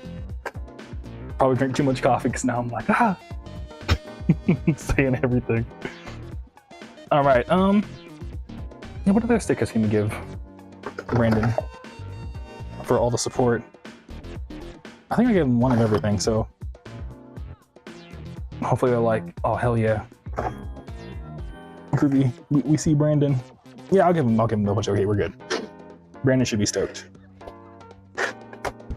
And then we'll give him 2 keychains. That's what they ordered. Oh, they ordered a sticker pack too. Okay, well, shit. Kektrek says, you know, if you ever need someone to sing something for you, I'd love to be a part of your music, man. Hey, yeah, I appreciate it. Yeah, what's it called? Yeah, usually like the vocals I get are within the sample itself. And yeah, but if I ever need vocals, I'll let you know for sure. Because I haven't made a beat that I like felt like needed vocals for a little bit. Like whatever I do, it tends to be because I want to sing on it too. But I know, funny enough, I've gotten a lot of feedback. People have been like, you gotta work on your singing, man. So maybe I'll hit you up while I figure out how to sing. William says, kid, you're too young to know or be plugging disco. I know, I'm really young. I know a bit of it from my dad. My dad used to play like a lot of like Sherelle. My dad used to play a lot of Whispers. My dad's like a big Temptations and Delphonics fan, which are more like soul, but I don't know, my dad was a very musical person. They didn't make music, but like they were like very, very musical, if that makes sense. So because of that, I know a little bit of disco, but I definitely don't know as much as you, William. I'm not gonna lie. Super Hideo says, oh dude, I just remembered Glitch played anime t-shirts for Yoitoki and I sung the hell out of that song. Oh, no way, dude, that's super sick. I'll have to hit him up. Yeah, I have Faith in the Glitch as one of my like suggested streamers. And I met them once. Faith in the Glitch is like the nicest person. They're so sweet. I actually, on my phone, I have a video. Because other than Faith in the Glitch doing Yoitoki, they're actually like a big synthwave guy too. And because of that, they used to do like these like synthwave boat parties out in Long Beach. And I don't know if you're familiar with Frank Javsey, but we're good homies. And back when I was still living in LA, we ended up going to one of the boat parties just because like it was something to do that we could do together. And you know, we knew like Faith and stuff. And Frank, I think, hadn't met Faith yet, so he was like, "I want to meet Faith, so let's go to this boat party." I was like, "All right, cool." So I have a video on my phone of us like getting on the boat and going down to like where the DJs are, and Faith is DJing and sees Frank and I, and he goes, "Whoa!" And then we just kicked it. It was such a Faith is such a cool guy. Like every time I've hung out with them, it's been nothing but good vibes. I'm so thank you for letting me know that Faith did that. I appreciate it, Simply Dale. Yeah, because I always wonder if like they're playing my music at Yoitoki even when I'm not playing, and like that's super sick that Faith is like, hell yeah. So I'll have to like DM them sometime. I haven't talked to them in a little bit. So I know they're on the East Coast too, so like I don't ever like run into them at shows. But especially now that I'm doing Twitch and stuff, like I gotta what's it called? Hit him up. about Twitch stuff. Future Funkhauser, Yotoki was such a good tour. Yeah, it really was. Yotoki, they know how to throw a party, dude. And I like how they like are super respectful about like the scene and stuff like that, and they're always trying to put people on. Like I know they're like helping out like Fiber a lot with gigs, and it's just super sick. It's super sick to see. Super Hideo, yeah, that sexy man, him. Yeah, Faith is super sick. And I got a picture with Faith in a video if you'd like to see that. Yeah. I think on like, I know it's weird, but I think on Twitch I have in my panels below, I have my email. If you're down to email it, that'd be super sick. Because the only reason why I say email is just because like I actually check my email, so I know I won't miss it. You know what I mean? But yeah, if you could like pull it up real quick, send it through Gmail, dude, I'd be super stoked to see it. What am I doing? Okay, I need to check this off. Whenever I get like a bunch of stuff in an order, I always like do like a check mark so I don't forget anything. Because if I do, I'd be sad. All right, there we go. Boom, boom. Dun, dun. Dun, dun. Dun, dun. Dun, dun, dun, dun, dun. Yeah, I like this song too. Andromeda super sick. And I'm super stoked on Andromeda because the original sample, I got all the stems for it, but the original sample, I didn't like the bass line because it was like super bounce, like it was like ridiculous. Like it was like, and I was like, there's no way you could dance to that. So the bass line on this, I like composed entirely myself. And I don't know, whenever I compose something entirely myself, I'm like, yeah, I'm a real musician. You know what I mean? Yeah, dude, I feel the music cool. Like one of my favorite bars from Frank, actually, now that I'm talking about him, is I think someone was like, I don't know, someone was just being rude to him, I think. And they were like, oh, like, you didn't go to DJ school, so you probably don't know this. And Frank was like, yeah, I didn't go to DJ school, but I learned how to DJ off the streets and just playing music to see what people liked. And that's why I'm such a good DJ. And I was like, oh, Slay, damn, you got him. So I don't know. I like it when my learning how to make music from the streets works out for me. Writing my own bass lines and stuff. Does that make sense? All right, cool. Simply Dale said they're gonna try to send it over. All right, sick. Yeah, I am stoked to see it. All right, so we got Brandon's keychain. We got Brandon double the air fresheners to say thank you. We got Brandon a ton of stickers. And we got the 3 CDs?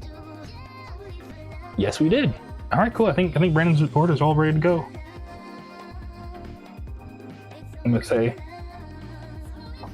thank you so much for the extra support, Brandon. It means a ton. I'm sorry, I'm just saying what I'm writing. It means a ton, and I hope you have a super, in all caps, red day load, and you sign it.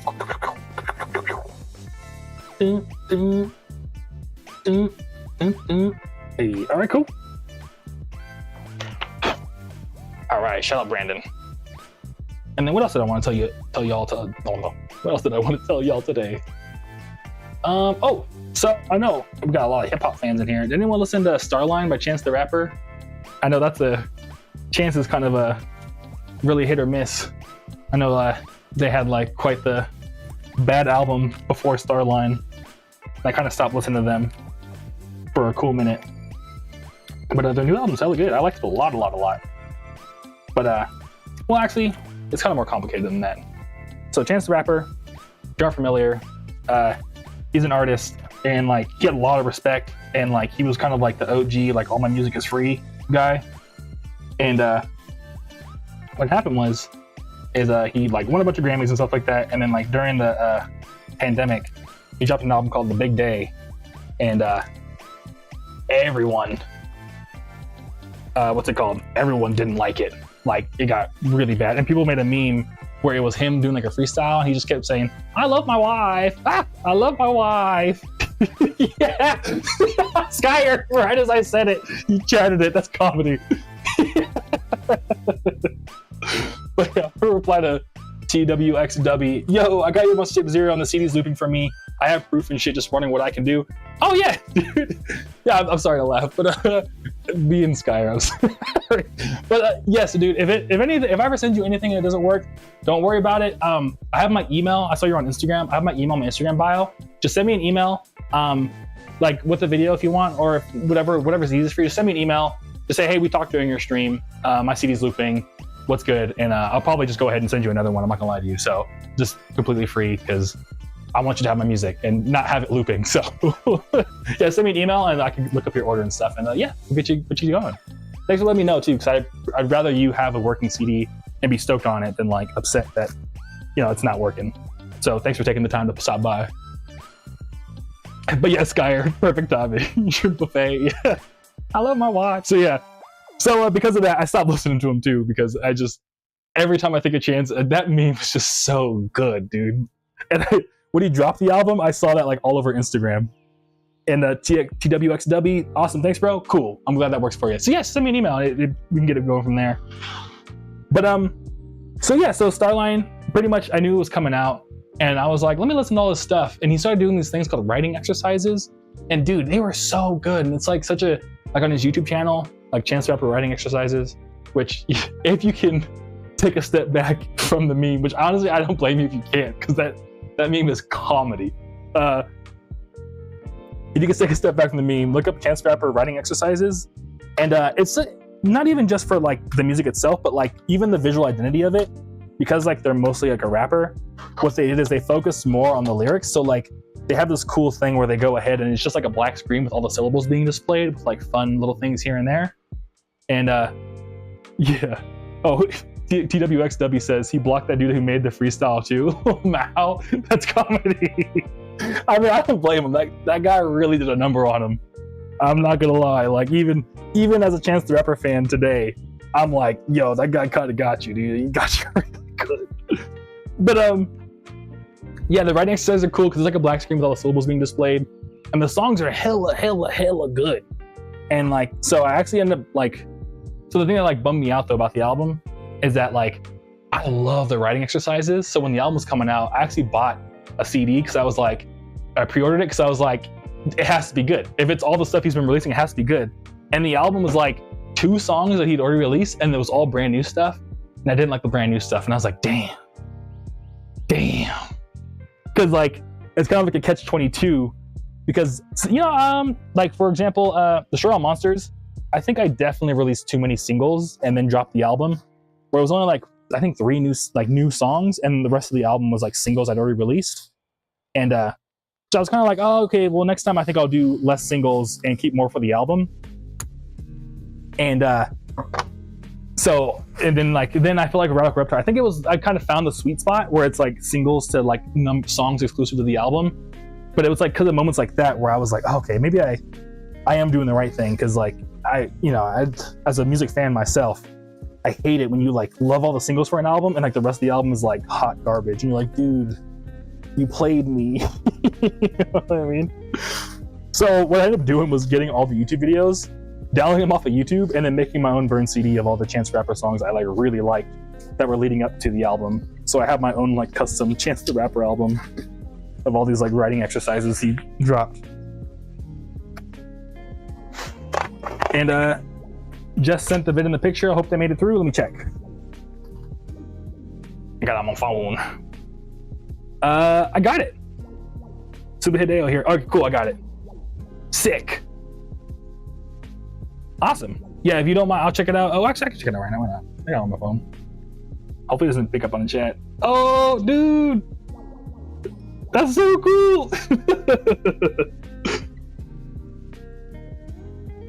That's cool. I mean, not to dox you too much, Super Hideo, but that's cool. You also have the same hair, dude. We both got dreadlock. Let's go. Thick. And I have to download the thing, so I'll let that download and I'll watch it later tonight, dude. Thank you. I really appreciate it, dude. And TWXW, I like the Tia Korean feature on that album. I fuck with her hard. Yeah, dude. Yeah, so like, even though I said I didn't like most, like some of the songs like from the album from Starline are really good. Like I also like Just a Drop, which I think came out before technically. Like Just a Drop is really good. To be fair, I don't like Jay Electronica's verse that much. But yeah, some of the features on Starline are hella good. Tia Korean in particular too. But yeah, I don't know. To me, Starline was like a good reminder of like how many singles you should release from the album and like how similar the album should be to that. If that makes sense. Because I feel like I might have gone too many singles, but it made me kind of like, okay, no, I think I got the right balance. Because pretty much, if it helps, my general rule now is that for myself at least is whenever I drop a new album, 4 to 6 of the songs have to be, it's like pretty much an EP's worth has to be brand new. So I can only, like, the rule I give myself is that you can only release this many singles until like at least an EP's worth of the album hasn't been released yet. So that way, you know, people get like a really good taste of what the album is, so they know what they're like getting into before it drops and stuff like that. So I like to do my albums as like physical first and then streaming. So yeah. Okay, yeah, so this is everything. I just gotta put it all inside of I probably should put this all in a box actually. Yeah, I got these little mini boxes. Let me do that. To shout out Brandon, because all right, cool. They should all fit. But yeah, it's cool. You also got locks, dude. Yeah, y'all were chilling, dude. If, I don't know. I don't want to ask too much. I'll reply to your email because I wanted to ask. Well, I guess I'll just ask here, but don't share it if you're not comfortable. But I know Faith is in the East Coast, so are you based out of Atlanta? I think you said it. It might have said it in the email if you're from. But I don't want to dox you. So yeah. But if anything, I'll email back later. So I'm just curious. Because I know Faith plays all the Atlanta Yoitoki shows. But yeah, Trick says, dude, you want to know what would be a sick album idea? What if you revisited Godzilla Gets Remastered and recreated those older songs in your new style? Yeah. So, dude, that would be sick. In my newer style, though, I'd have to have the stems, which I guess I could technically do with the AI stem separation.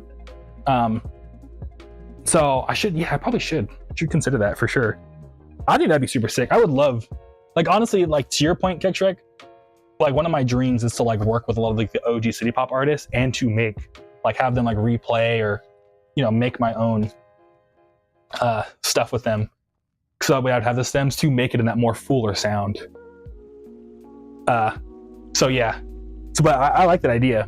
I guess what I'm trying to say is that the idea will come to a reality the day, like, I guess, either I know the right people or I have the right money to make it happen, because I agree, that would be so sick. I think that's like where we're headed in general with Groovy Kaiju. Like, I know like Night Tempo gets to work with all like the old G city pop artists and stuff, and they've made like some sick stuff. So maybe one day I'll have like Universal Japan hit me up or something and be like, yo, do you want to work with Henri? Or do you want to work with Henri or Takeo Inuki or Momoko or something? I'd be like, dude, you know what I mean? Funkhauser says, oh, all the good vibes. Yeah, dude, I'm glad you're vibing. Thanks for all the good emotes. And Simply Hideo says, actually in Philly, it's all good. Oh, sick, dude. Yeah, one of my like closest like family friends lives in Philly. I want to visit out there so bad. And you'll have like a good scene too. You'll have like a Skeleton Lipstick and like Terminally Chill. But I'm glad you don't mind me asking. I'm sorry, but yeah. But yeah, dude, Philly is super sick for like all the stuff we like. That's cool that you're vibing out there, dude. All right, we gotta tear up some more of these. But yeah, it's funny because I have a lot of friends from Philly, dude. I have some wild, just by proxy Philly stories. Like, I have a friend named Billy. He used to work with me at Google, and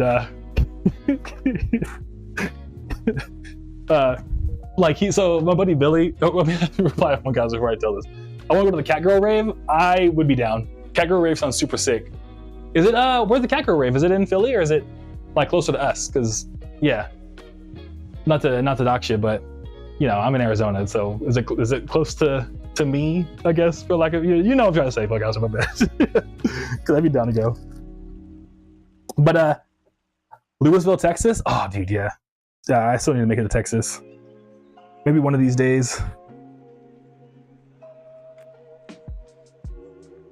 The Catgirl rave does sound super sick, though. All right, I gotta grab some rubber bands. But what I was gonna say about Philly was, you have a buddy named Billy from out there, and they would just tell me the wildest stories. Oh, and I have a buddy named, oh, dude, I have to tell my Amazon internship stories. But I have a buddy, like the first friend I had from Philly is a buddy named Sam. They also interned at Amazon, and they still work at Amazon, low-key on like S3. But what's it called? They're pretty much just putting me on the Philly slang. They're like, dude, you gotta like start telling people about your Johns and stuff like that. And he was like, oh, I remember he was like, the status of like your like whole situation in Philly is like how good your stoop is.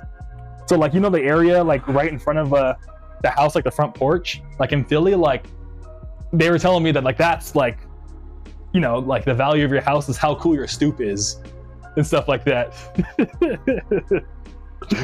So yeah, I got like all kinds of like funny Philly stories. And my buddy Billy, he used to work for me, or not work for me, but I'm glad I got the Deo's approval of like the stoop is like the value of the home. But my buddy Billy, they were a designer, and they would just tell me like wild stories of like skating Love Park and stuff like that. But what was hella funny is he was a designer, I was an engineer, and I remember one day he came up to me and he like put his arm around my shoulder and he was like, yo man, do you ever just like look at all the engineers and go, damn? I was like, no. He was kind of like, you know, because he's like a creative designer, so he was like, oh, like what is life without art and beauty? And like looking at the engineers, he's like, these guys just pull up in like Skechers and just, you know, just sit at their desk. And I'm like, dude, I'm an engineer, stop. You know what I mean? But yeah, I love Philly people. They're super sick. But Shrimp Buffet says, I'm actually gonna go visit Philly soon to meet up with some friends. Haven't heard about the music scene there. Yeah, so I don't know if they're still doing it. Simply they would probably know better. But there used to be a guy, or I think there's still a guy, but there used to be someone named Skeleton Lipstick, and they used to run a show called Terminally Chill, and like they like pretty much would just throw feature funk shows or vaporwave shows, and they were super sick from what I heard. And I had a buddy named Fanicat. She used to DJ all of them, and they used to have like a good time and stuff like that. And I have a buddy named Quiz, who's also out there. I don't know if he's still going, but yeah. But there's like a cool little scene out there. If anything, I would just look up like Terminally Chill, so like Terminal LY Chill, and see if they have like an Instagram or something. I can look it up for you real quick, actually. Oh my god, where's my mouse? Instagram. Terminally, yeah, it's under Terminally Chill Party. Are they doing any more? I guess Faith played the last one. Oh wait, no, they don't do them anymore. Okay, damn. All right, well, there used to be a scene. There used to be a scene, Simply Buffet, but like, I mean, sure, not Simply Buffet. Oh my god, I mixed your guys' names, but Shrimp Buffet. But yeah, there used, yeah. So I don't know. I just keep your eyes open, maybe on Instagram. And Simply Doe says, I missed the last one, sadly. I'm not sure there's going to be something anytime soon. Yeah. Yeah, they're probably not. Maybe Yoi Tokyo will pull back up, though. I'm sure they're like, you know, they got Faith out there, going out there and stuff, so.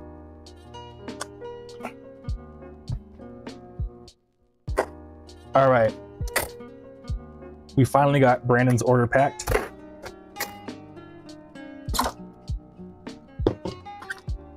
And we got it in a box. It'll be super safe because we packed so much stuff in there for him. Oh, it's perfectly a pound. I'll probably do a little bit over though, just to be safe. Simply Hideo says, I honestly hope to have more of you guys come by too. Yeah, dude, I want to tour and travel. That sounds so fun. Because, yeah, I don't know. I've only ever like toured, like, I guess toured, but I've only ever really traveled to Seattle and Arizona to play shows. I don't think well, I guess New York once for like a Flamingo Fest thing. Or was it Flamingo Fest? I think it was Flamingo Fest. Or was it Electronicon? It was a tape swap. But, you know what I'm trying to say. But yeah, I really want to go to Philly because what I just mentioned to you, I have like that family friend out there. Like we're like really, really close. So like when they moved out there to like help their wife do some like schooling and stuff, it was real sad when they had to leave. You know what I mean? So I want to go visit Philly so bad. You're not even just to play a show, but like just like, you know, now I have double the reason to go visit out there. So hopefully it works out. All right, print Brandon's thing. Shrimpa Face says, oh dang, I'll keep an eye out. Looking for stuff to do with my partner when I get there in December. For sure. Yeah, I feel like, is there anything I had to do? I remember my buddy Sam told me, like, it's super random, but and I bet Simply Dale has lots of stories about this, but like cheesesteaks, that's like a whole thing. And I remember my buddy Sam would just go on like rants about what makes a good cheesesteak. And he was like, yeah, man, people think it's the cheese, but nah, man, it's the steak. The steak ain't good. The cheesesteak ain't good. He would just get so passionate about it. But I bring that up because I remember he mentioned that like you can't go to the touristy spots. Like you got to go to like a cheesesteak place that's like right outside of a construction yard, because those are the people who make the best cheesesteaks. So like, yeah, I don't know. I say all to say like look for a place with like, how many said it was like in a construction yard and they were only open for lunch. So I don't know, maybe I could text them. I haven't talked to them in a little bit to figure out what this mystical locals only cheesesteak place is for your shrimp buffet. And William says, gotta go to bed. Yeah, I know it's getting late on the East Coast. Dude, thanks for stopping by. I appreciate it, William. And yeah, I saw that I owe you a couple emails, so I'll reply to you probably later tonight, if not tomorrow. So yeah. Enjoy your sleep, William. Thanks for stopping by. Good to see you. Funkhauser agrees with the cheesesteak gospel, so thank you. And okay, Simple Hideo, Christmas Village and breeding terminal for all sorts of food. Sick. So shrimp buffet, there you go, dude. Just write it down real quick and check it out, man. Yeah, I've heard Philly food is like hella good. I didn't go out there. I don't know what we're talking. Just randomly going like a whole tangent about Philly. Shrimp Buffet says, oh, I have been assured I will be eating one when I get there. I will not be getting a choice, and I don't mind. Okay, cool, sick. I'm glad to hear you got the cheesesteak plug already. It's a bummer because I've always wanted to try like a cheesesteak from Philly. Because like, you know, they have like little fast food places out here, but like, you know, I was like, this can't be like the real thing, but I'm lactose now, so I can't eat it. So I would never, I guess I could like sacrifice myself. Maybe I can get one like on the way home or something and just like die on the plane rather than like try to enjoy Philly while lactose. Super Hideo says, honestly, if you've never had a cheesesteak at all from Philly, you'll be fine just going about anywhere, but not Gino's. Okay, cool. I'll keep that in mind. Yeah, I rewatch all the VOD, so like I'll look up if there's a cheesesteak place around me that's not Gino's. And Skyer says just a little nibble. I know, yeah. But even like, I did that the other day actually. My partner, she got like one of the like, we went to like I was gonna bring this up in a little bit, but we went to like a City Pop gastropub, and they had the fruit sandos. So like you know, like the Japanese konbini sandwiches. But you know, they make them here, so it's not like perfect recreation of it, because I think they use a special like milk bread in Japan. But it was still hella good. And like to your point, I just took a little, like the tiniest nibble bite, and my stomach handle is okay, thankfully. But yeah, there's definitely like a limit on, like I can't like take a whole bite, or else I'd be, even just one bite would ruin it. All right, y'all, if y'all don't mind, I have to go to the bathroom hella bad. I promise I'm gonna be like this in the bathroom, I'm just gonna, and then I'll be right back. But I have a little be right back thing, but yeah. Don't leave, I'll be back in like a minute, I swear.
right, we hit the bathroom speed run any percent.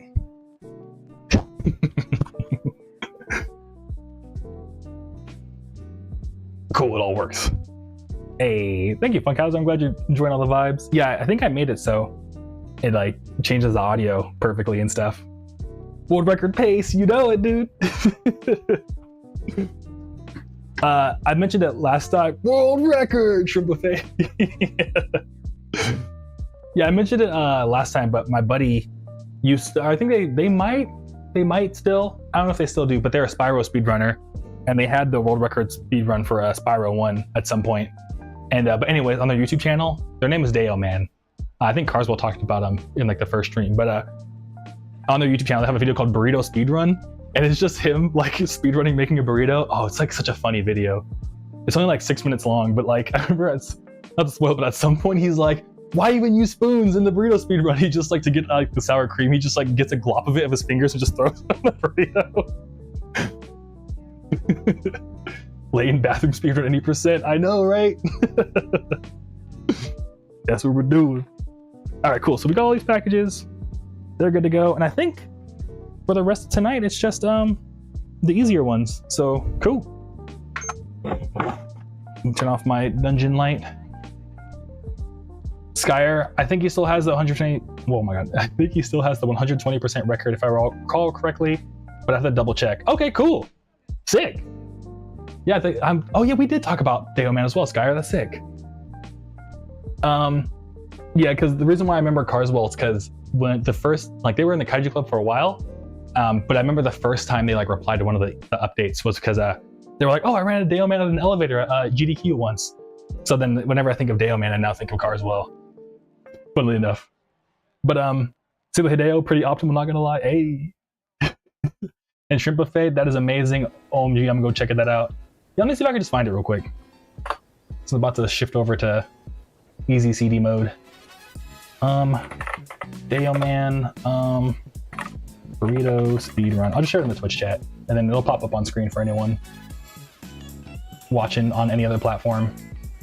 And then it'll be in a VOD and stuff. All right, Twitch. How do I get to my own Twitch chat? I think I have it. Here it is. Haha, haha, haha. I think I can share a link. Boom. All right, that's the burrito speedrun video, I think. It is. All right, cool. Yeah. Also, just a flashbang warning. My buddy Deo Man doesn't wear a shirt 90% of the time. I don't know why. I did talk to him about that sometime. We haven't talked in a while, so maybe they'd be like, "Bro, what? How are you gonna not talk to me for a year and then be like, why are you asking about my shirt?" You know what I mean? But if you watch the video, like, he just shirts with him just on the couch shirtless. It's on YouTube, so you know it's safe for work, but still, you know what I'm trying to say. Okay, yeah, we're just packing these now, I think. But yeah, it's hella funny. I tried speedrunning at some point too. I tried getting into Zelda Link's Awakening speedruns. Like, I used to have like this super long commute over to from San Jose to San Francisco for like a job at work, and I would just practice doing like speedruns on my Game Boy Color on the way to work every day. Shipping carrier. I'll just put like shoot a letter. No other letter. Marcus fulfilled. Cool. I've only ever seen the thumbnail and I already love this guy's vibe. Yeah. Like, I think their channel is mostly them doing Spyro speedruns, but just, you know, I'm their homie, so I was just like, let me like see what kind of videos they got. And like, when I saw that, I was like, this is hilarious. Just like a YouTube deep cut hidden gem. Skyer says, I think the closest thing I've done to a speedrun was a 13-day deathless run of Pikmin. That's impressive. That's really impressive. Pikmin's hard, dude. That's super sick. Yeah, I went on it like, I remember I beat Pikmin 1, but like barely. I think I had like, you know how Pikmin 1 was the only Pikmin where you had like a certain number of days? I think I did it like 2 days left, and I was like, oh my god. Future Funkhauser, curly hair, naked motherfucker. Yeah, yeah, he's super cool. Just, yeah, he is quite the character. And like, I don't know, hanging out with him in person is so funny. Super day, a minute and I'm already dying. I'm telling you, dude, it's so perfectly funny, dude. Shrimp Buffet, I also thought about doing speedruns, just really don't know what I would want to do for a first one. I think the Cult of the Lamb, but that would likely be a long one. I heard for speedrunning, like, you shouldn't necessarily, I mean, the longer the game is, the harder it is to get into it, but I heard like, you know, I think I'm just reciting what I heard in a YouTube video one day, but that like, just try to find a game that like you could like literally never get bored of, which I know is, you know, not every game, because it's hard to never get bored of a game, but you know what I'm trying to say, like, if it's a game that you could just literally imagine yourself playing forever, then like you should probably pick that one to be your first game to speedrun over one that's like a short speedrun or one that's like easier to learn, because like if you just naturally enjoy the game, learning to speedrun it shouldn't be as bad. But I'm not a speedrunner, but that's what I've heard. And for me, Link's Awakening was like a game that I really enjoyed playing, so I was like, yeah, why not?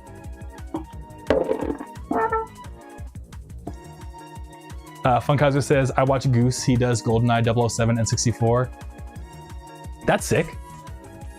Yeah, I remember, you know, what's funny about GoldenEye 007 is that like I'm just slightly too young to like have been in that window where that was like the game to play back in the day.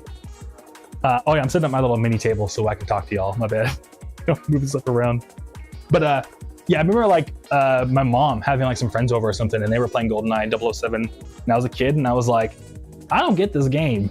But I just remember them being like just screaming at each other because it was like OG, like couch co-op split screen, you know what I mean? Like shooting game. Andrew says, dude, that's new with Skyrim. Dude, I'm stoked. Yeah, Skyrim's, I wish I. So my funny Skyrim story is once I was telling a friend about Animal Crossing, funnily enough, because like similar to you, Andrew, like, well, not similar, well, yeah, similar to you, she didn't play that many games, but the game that she was like, I just play it all the time was Skyrim. It was like, that was her game. So pretty much if you ever talked about video game story, you had to talk to her about like what this game is like compared to Skyrim. So I remember I was telling her, I was like, yeah, you know, I've been playing this game called Animal Crossing. She's like, oh, what's it like? And I was like, oh, like, you know, like you just kind of like, it's kind of silly where you just like hang out with some villagers, you like do tasks for them, you like buy and sell stuff. You know what I mean? And like everyone's like kind of cute. He's like, oh, just like Skyrim. And I was like, no, Animal Crossing is nothing like Skyrim. And she's like, well, I don't get it then. But yeah, Skyrim definitely got that wild replay value. And like, as much as people be like talking like, oh my God, are you re-releasing Skyrim again? It's like, yeah, but it's good. Triple Face says, yeah, that's my first thought. And okay, cool. I'm glad you filmed me on the, you know, picking the game to speedrun. And Skyr says, speedrun Crazy Bus. Is that the game where like, you know, it's like kind of almost like Subway Surfers, except like you're like a giant bus and it's like going all wild? I think I remember seeing that like before it dropped, way back in the day, like trailers for it. All right, cool. We're doing Derek. Derek got a tape. And they got it from Spotify. Yeah, it's one thing that's kind of interesting too, super random, is it's Spotify like did a bunch of stuff to like add Shopify integration for merch, but like people don't use it as much as you think you would. Not that I'm complaining, but it's just like, I don't know, it's more of like, this is more of like a knock on Spotify, because they're like, oh, like look at all those things we do to support artists, and like we let them have merch. And I'm like, yeah, but people don't use it. Yeah, I think Spotify added merch integration just to like, you know, get brownie points, because, you know, people be talking shit about Spotify. And I think that was like one of their like bargaining, like, well, we do this. And I'm like, huh. But what is I'm complaining? Shout out to Derek for getting this off of Spotify. Even though I'm actively like, man, Spotify's way. But yeah. Skyer says, oh, Bunkhauser dropping the cool emotes. Heck yeah. Skyer says, nah, it's an 8-hour bus drive on the Genesis. Oh, wow. That's the dumbest game ever. I'll look into it when I watch the VOD. I end up watching, speaking of watching the VODs, someone named AgroCaggle. I think y'all have seen them in a couple past streams, but they recommended like this Tamagotchi party game that was like only in Japan. And dude, that game is so cursed. I was like watching the video of it, it like didn't make any sense at all. And they even had English subtitles, and it still was just like, what am I looking at? It was wild. All right, Only Unity 4, how's it going? Dude, it's going good. Thanks for stopping by, it's good to see you. Yeah, we're just packing orders, hanging out. just, you know, we do this like Tuesdays, Thursdays, and Sundays. We're just chilling and just talk about like life, talk about music, talk about funny stories, talk about speedrunning. I'm gonna just hang out. It's a good time. Yeah, I think that's all I can fit in the tape. That's the only bummer is that tapes, like, I wish I could fit more stickers in them, but they're so small, you can only fit like 1 or 2 before it starts to mess up the tape.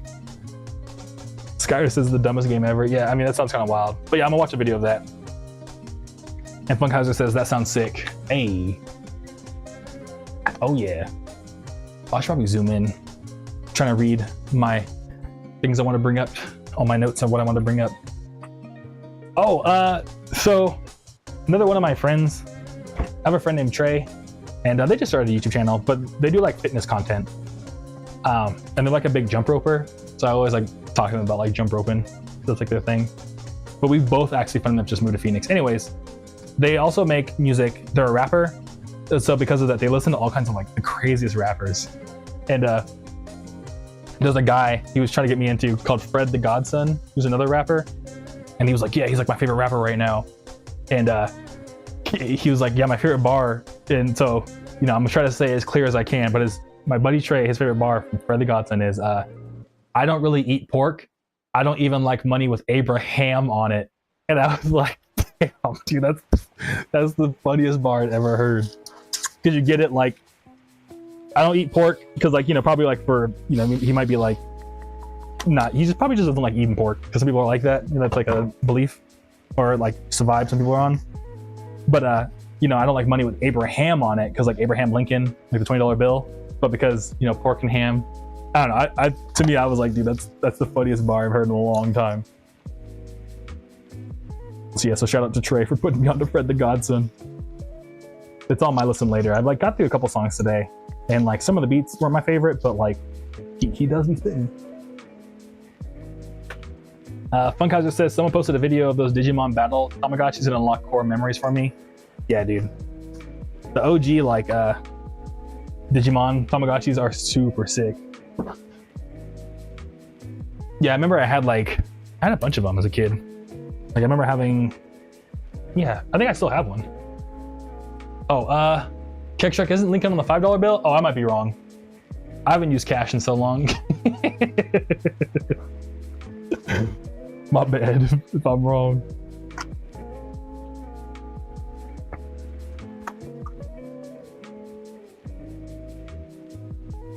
No, I probably have to put this in like a different container. But yeah. I thought that was super sick.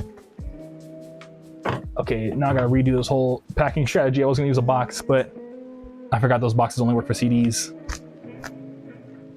So I'll just use a big old bubble mailer with some cardboard.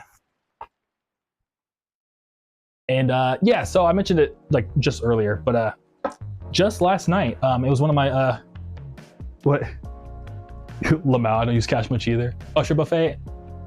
Or Keck Shrek says, I don't use cash much either. Okay, cool. We'll have to figure this out. Keck Shrek. Usher Buffet says, I don't even look at the guy won the bill. It's whatever number slapped on there. Yeah, I feel you on that. Yeah. Yeah, all the different presidents and stuff. Yeah, I feel like I knew them better when I was in elementary school. So I remember that was like a whole thing. You had to like learn why all these people are on our money and stuff like that. I like how like other countries and stuff have like animals and stuff. I think that's super cool. And I remember for a while, like if I'm not mistaken, New Zealand had like Pokemon money for a cool minute, where you can get like Pikachu on like a $1 bill and it was like actual currency. But yeah, I was mentioning it earlier. I went to like a City Pop gastropub last night because it was one of my buddy's birthday, and we were celebrating. And dude, it was super sick. They were playing like the bangers. Like they had like Takeo Onuki, and they played a bunch of Momoko and stuff. And it was out here in Arizona. But what was wild is the reviews on it were like kind of low, and I was like, wow. And I think it's because like people expected like, you know, like a Japanese restaurant experience, because it was like in like a busy downtown area, but it was more like a, hey, come here and drink, and like, by the way, we have food. But even the decor was like super City Pop. It was just super sick. Oh no, I fucked up. God damn it. But yeah, and oh, shrimp buffet. Pokemon money. Yeah, I know. I think, yeah, if you want to Google it, I'm pretty sure. But that, or I like just solely believed like a hoax or something.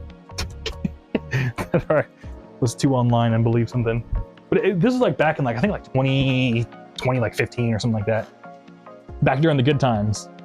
You know what I mean? Like before everything started going crazy. We had this gastropub pretty much though. City Pop Gastropub, it was super sick. It had like super sick like 90s Japan decor to it too. And they were only playing like the bangers. But the thing that was wild is the reviews weren't that good. And I was like trying to figure it out. And I think a lot of them were because like they expected the restaurant experience. But the big thing I wanted to bring up was a lot of people were complaining like, oh, the ramen here isn't that good and stuff like that. And what do y'all think about like going to like a Japanese food place and expect them all to have good ramen? Because like, I don't know, I feel like a lot of us here probably understand that like the ramen making process is like an all day thing. Like you have to like make the broth, like that's like an 8-hour process, just making the broth in itself. So to go to like a gastropub expecting like, you know, like really good ramen, I think is like kind of like wild. But I feel bad for them because like, I guess people are going there expecting them to have like, you know, like Silver Lake or like Shinsengumi quality ramen or like Hironori quality ramen. And like, they're like, what?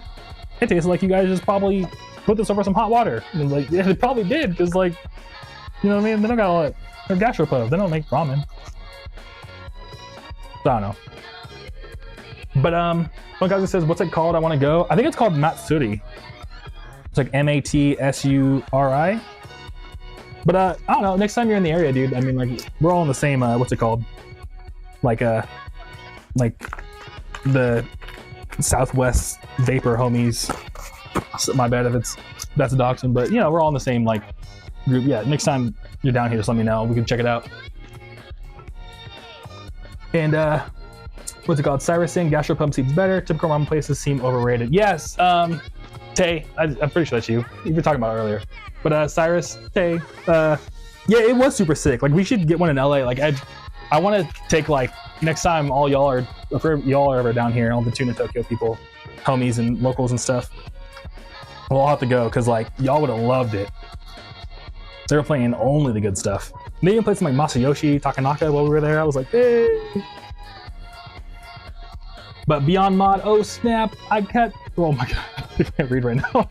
Oh snap, bro, I catch this great live right here. Yeah, dude, thanks for catching it. Thanks for stopping by, it's good to see you. I appreciate you stopping by. Lane says ramen can be hit or miss on some places. Yeah, exactly. So like, I don't know. I feel like if it's like a bar thing, you can't really like blame a bar. Yeah, I mean, it's like going to like a taco place and being like, the hamburgers weren't that good. It's like, they don't make hamburgers, they make tacos. You know what I mean? It's like, I don't know. And Funkaza says, I rep the Southwest. Yeah, all right, cool. So yeah, next time, you know, you're in the area, you know, we can all go check it out. Because even my partner, she's been out here for a while. She's been wanting to go for a minute. I guess it's like a newer location too. Thank you.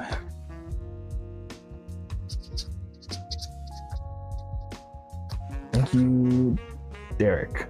Shouts out to Derek for grabbing this tape off of Spotify. You a real one.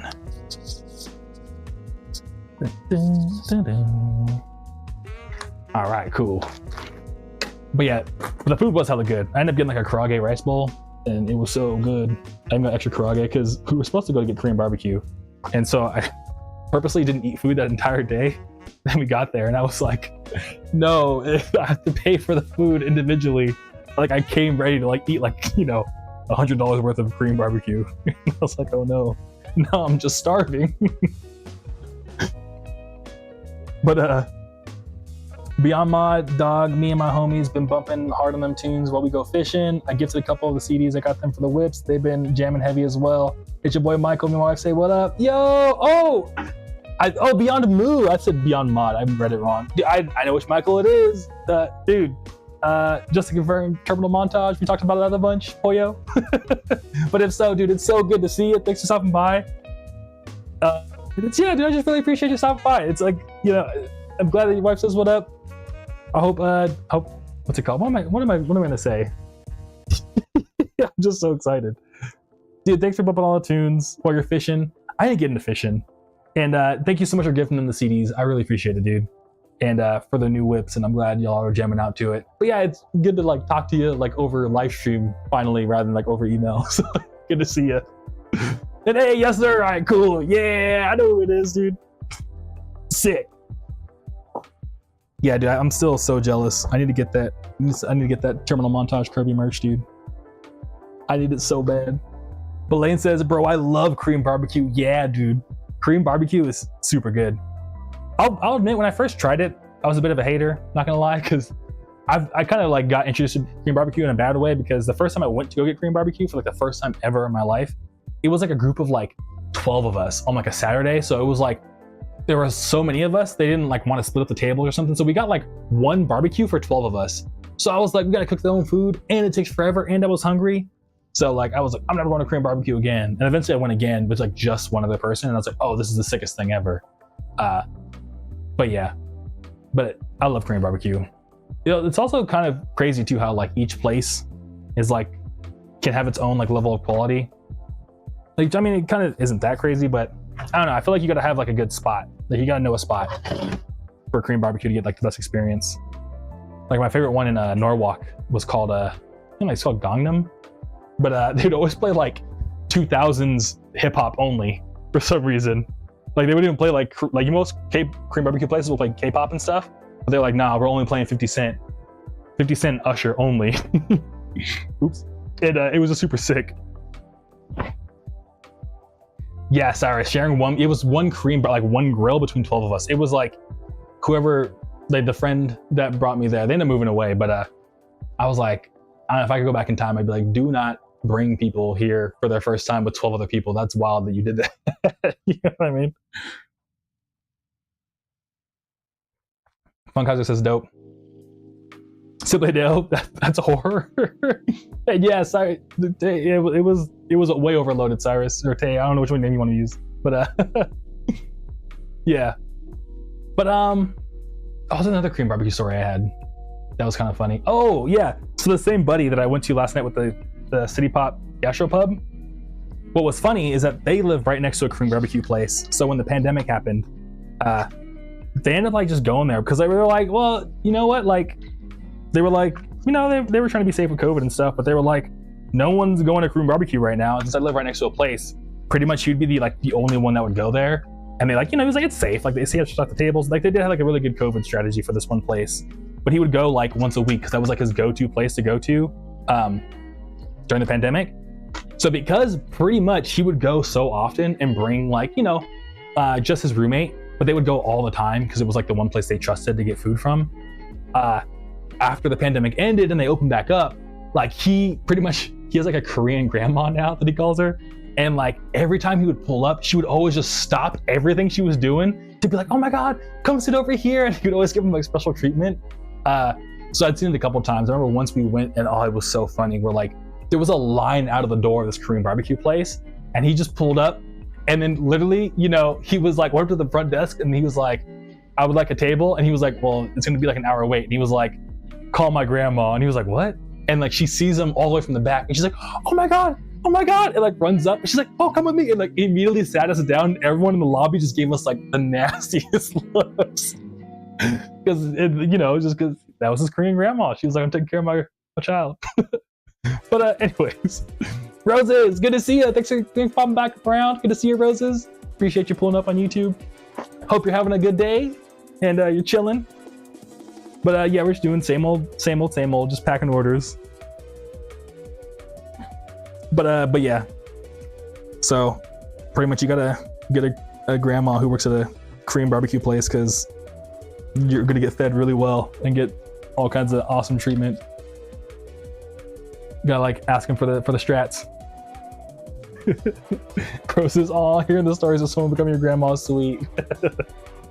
Yeah, I don't know. I think like, so it was for a friend, but funnily enough, I do have lots of people that I feel like randomly I end up becoming like, almost feeling like family to me. And I'm glad to hear you're having a good day, Roses. Like, I have a buddy and I don't want to dox her, but I have a buddy that I talk to, like, I end up like working with the job. And we were on the same team, but then she ended up switching teams and stuff. But like pretty much since about like 2021, we've had like a weekly meeting back when I was still working in software. But then when I ended up quitting, she was like, hey, like, or it was bi-weekly, so it was every other week. But after I quit, she was like, hey, can we still like have our weekly meeting? You know what I mean? And I was like, yeah. So since for 4 years now, pretty much I have like a weekly like check-in with like a friend who's I don't know, she's kind of like an aunt to me, you know what I mean? Like we're friends, but at the same time, she is very much, she's like an aunt to me, you know what I mean? So it's been cool. And I'm always like talking to her about like Groovy Kaiju stuff. And she's actually like a super talented like comic book writer. So yeah, we're always like trading, like it ended up going from like we are business software engineers to like, let's talk about art and our feelings. You know what I mean? So yeah. Funkheiser says that's cool as fuck. Yeah. Yeah, one day I'm sure like at some point I'll probably have to like, I'm probably gonna, I don't know. It's probably gonna be at some point where I'm sure I'm gonna have lots of stories to tell about her in like a good way, of course. But yeah. And Beyond Moo, KBBQ is super good, but as a Texan, nothing beats our barbecue. Yeah, dude, Moo, what's it called? I mentioned in a couple streams before, I think I've mentioned to you a bunch too, that like, I wanna try Texas barbecue so bad. So bad. I'm sure you all seen like the thing on Instagram recently where it's like the one guy talking about the tendernism. I need some tendernism, man. I've only ever had like California barbecue. And like, we got good barbecue, but like, you know, I've had like professors at college that were like from Texas and they were like, y'all ain't got nothing on us. You don't even need sauce for our barbecue. It's so good. And I was like, oh, I want to try it. Yeah, so the only barbecue I've had is, or good barbecue I've really had is Korean barbecue. And Kektrek says you should bring her on stream one day if she's down. She's super shy. I don't think she'd be down. I'll bring it up with her next time I talk to her though. But thanks for mentioning it, Kektrek. Yeah, I want to, but to your point, Kektrek, I do want to start bringing like friends on stream to like help me pack orders. I think it'd be fun. Like my buddy Newport, I bet they would love to just come hang out and like talk. They're like quite the character. So I'll probably start bringing friends onto the stream at some point, I'm sure. But I'm glad to hear the, like, thanks for the idea, Kektrek, though, because I know I'm talking to the iPad. Thanks for the idea, Kektrek. Because it was something I was considering. I just haven't like gotten around to it yet. So we just got started, but now that I'm gonna watch the VOD and make a note that like, yo, like other people think this is a good idea.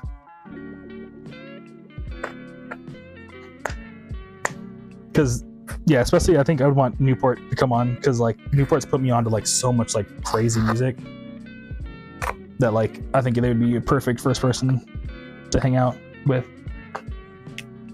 But Lane says, I know the tendernism guy. They're hilarious. I know, right? They're so funny. I like how they do the foot stomp. It's always like, you know what I mean? Rosa says, I've seen videos of Texas barbecue. It's crazy stuff. I know. Yeah, it looks so good. And Moo says, dog, if you're ever down here at South Padre Island, let me know. I got you with an employee hotel rates. I'll definitely chef it up. Hey, yeah, all right, cool. I'm literally gonna write that down. Cause I'm debating if I even want to just like do like a like visit out there just to like for travel, you know what I mean? I think that'd be super sick. Like food tourism almost. It's sick, dude. I'll definitely keep that in mind. Thank you. And Rosa says, or show off her art at least if she wants a shout out. Yeah, I'll ask her next time. Yeah, because the way she does her art is like kind of funny. Where like pretty much she just has like the way she shares her art is just like for like personal friends and stuff. And I think she might have had like a zine at a comic book shop in Portland. Like I think she submitted it or something, and like ended up over there. But what's it called? And yeah, like so. But the funny part, the way she does it is that she just has like an email list, like an actual like just a list of emails, like on like a Google Doc, and she just every time she makes a new comic, she just scans it, like individually emails us the comic of like all of her friends and family. So it's like not live anywhere, I don't think. But yeah, I would love to shout out her because like her comic books are pretty sick too. They're just about like. It's almost like Animal Crossing, but it's just like stuff from her real life. It's like, I don't know. It's like comic book form of like what I'm doing here. But except, you know, I'm just like telling it. Like, it's like comic books of her like, I went to like the food garden today. And it's like, it's a lot of times it's like hella funny. or just like super silly. Check Trick says, oh, I totally get that. But here on the stream, we're all chill. Yeah, we're all feeling friends. I know personally I would love to hear about her comics. Cool. Yeah, I mean, I'll let her know. I think I talked to her, not this Monday, but next Monday. Or do I? I don't know. But yeah, next time I'll bring it up. And yo, Rom-Com Zom, dude. Good to see ya. Yo, what's cooking, mama? How you doing, dude? I think also I watched the VOD. I think I missed your messages last time. I'm so sorry. I think you said cool or something and I missed it. But dude, thanks for coming back around. Thanks for coming back like all these times. I really appreciate it. It's good to see you. Funkhauser, Newport's badass. Tell him what's up next time you see him. Yeah, will do. Yeah, they actually asked me to hang out this weekend, but I was like, oh, dude, I'm streaming. Which I should have been like, you should come on stream. But I think they wanted like, they also wanted to hang out with their partner, and I didn't want to like, their partner's more shy too, so I didn't want to like just, oh, bring them over, and you know what I mean? Because, you know, some people are shy. I'm not trying to like, you know, I want to be respectful to everyone. Well, like Hector said, we're all cool people, so, you know. Beyond Moo, I made some ribeye steaks yesterday with a honey glazed salmon. Ooh, jalapeno bombers. Ooh, jalapeno stuffed with cream cheese wrapped in bacon, some sausages and some corn tortillas on the grill. Dude, it was beyond bomb. Surf and turf. Dude, that sounds hella good. Yeah, dude. Oh my God, yeah. Oh yeah, we gonna need to figure this out. That sounds so good. Yeah, I'm trying to think. Have I made anything good? My partner made lamb stew. That's super good. But I mean, it's not anything like ribeye steaks. But yeah. Last thing I think I make, I've just been like meal prepping. I haven't made some in a while, but you know, holidays are coming up. I might make some like candied yams or something because I like making candied yams. And Zootskins, is that how you say it? Zutskins, hey! I love your music, homie. You were my artist last year, and I bet probably this year. Hope was all well, my goat. Hey, thank you so much. I'm so glad I like made it onto your Spotify Rap Artist of the Year, dude. That's super sick. Thank you. And I'm honored to be yours. Probably gonna be yours this year too. Yeah, I'm excited for Spotify Rap. We'll probably go through it. I'll probably make a whole video going through mine when it comes out. But dude, all is going well. We're just packing orders, hanging out, and I hope all is well with you as well. Thank you so much, man. I appreciate it. Romcom Zom says, ooh, that sounds delicious. Yeah, Beyond Moo's going wild. That sounds hella good. And what's it called? Simply Hideo, that sounds insanely good. Holy, I know, right? Yeah, dude. Yeah, and Romcom says, it's all good, man, no worries. I just want to sneak in a quick support before I blacked out from the night. I feel you on that. Yeah, I've like kind of come in every once, like, there's a couple, oh my God, a couple other friends of mine that stream. I'll just pop in real quick and be like, hey, what's up? And then like, you know, lurk or just chill for a bit. But yeah, I appreciate it. And Bunkhouse says, damn. Yeah, I feel you on that. And Roses, I'm jealous of all this food. I'm hungry. I know, yeah, we keep talking about food on stream. We have to like actually make that funky cooking mama or something. Stream, we were talking about that one time. Like maybe we'll start like a cooking stream or something. And what's it called? Romcom, I think says, yeah, Romcom says, ooh, that sounds good though. Yeah, meal prepping's always dope. Yeah, what I've been doing is I just like, I have an Instant Pot my mom got me for like a holiday, like I forgot how many years ago. But pretty much I just get like a bunch of chicken thighs. I throw it in with like a ton of seasoning, like chicken stock, like turmeric, because turmeric's good for your stomach. Like thyme, basil, parsley, a little bit of cumin, some MSG, and all that. And dude, and then I just like pretty much reuse them in like a pasta. Like, so then once I have all the chicken thighs, I'll just like cut them up and then I'll reuse them in like burritos or pasta, or, you know, because they become like essentially a flexible ingredient in like bigger meals that I do. And that's been like my strat. And it's been working out pretty good.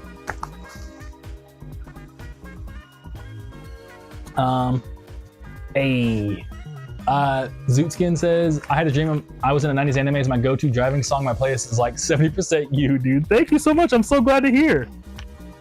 Yeah, dude. I'm super honored. And yeah, I love that song. Yeah, my buddy, it's super random. I always say this, but my buddy NRail, Nathan, that's the, when I was making Monster Shape Zero, or like when I first dropped it, they were like, dude, like this is the one. And I was like, hey, thank you. So I'm glad it's that one for you too, Zootskins. I appreciate it. Funkhausers, I'm drinking tonight too. Cheers. Hey, cheers, dude. Cheers. I just have tea. I have my stomach tea. Cheers. Romcom says cooking kaiju. Yeah, dude. That would be sick. I wonder if that exists. That's like a sick Godzilla idea. You know, Godzilla's ever like to make like a kaiju cookbook or something. I'd buy that just to even just have it in the house. That'd be sound super sick. Shrimp buffet. I've been trying to get back into cooking. I always get in the mood around the holidays. Yeah, dude. And yeah, cooking's hella good. I remember like I was already kind of getting good at it because pretty much when I like went to college, all my roommates could cook, but I couldn't. And I remember they like make fun of me, like all you eat is Lunchables, and I was like, leave me alone. So eventually, I guess they like peer pressure me to learn how to cook, and then I ended up getting really good at cooking, like better than one of my roommates. One of my other roommates, oh, well, it was Net Navi. They're like still like leaps and like they're just like almost a chef at this point. Like they make like, remember at one point they're like, yeah man, I'm really focused on making sauces. They got really good at making their own like sauce recipes and stuff, and like they can cook hella good. But yeah, I can cook. I can kind of throw down. One of my other roommates, DS dude, I remember it was like we were roommates during the pandemic, and I remember I cooked a whole Thanksgiving feast for us, and he was like, yo. And he was like, dude, what the heck? Yeah, this is going to Alamin. So shouts out to Alamin for grabbing this. Hey. Yeah, they grabbed all 3 CDs. All right, sick. And Skyer says, I need to pick up some MSG at some point. Yeah, I just get mine from Amazon. And you get like a bag of it, and it's hella good. What's it called? I know like some people are like, what, isn't MSG bad for you? And no, it's not. It's actually like a whole thing. Like I guess back in, there's a whole history around it that's like kind of not nice of why people think MSG is bad for you. But TLDR, from what I know, I'm not a food scientist, so take it with a grain of salt. Funnily enough, or a grain of MSG. But yeah, apparently it's like completely safe, and it makes your food taste a billion times better. Like you could add MSG to like almost anything, and it's probably the right choice.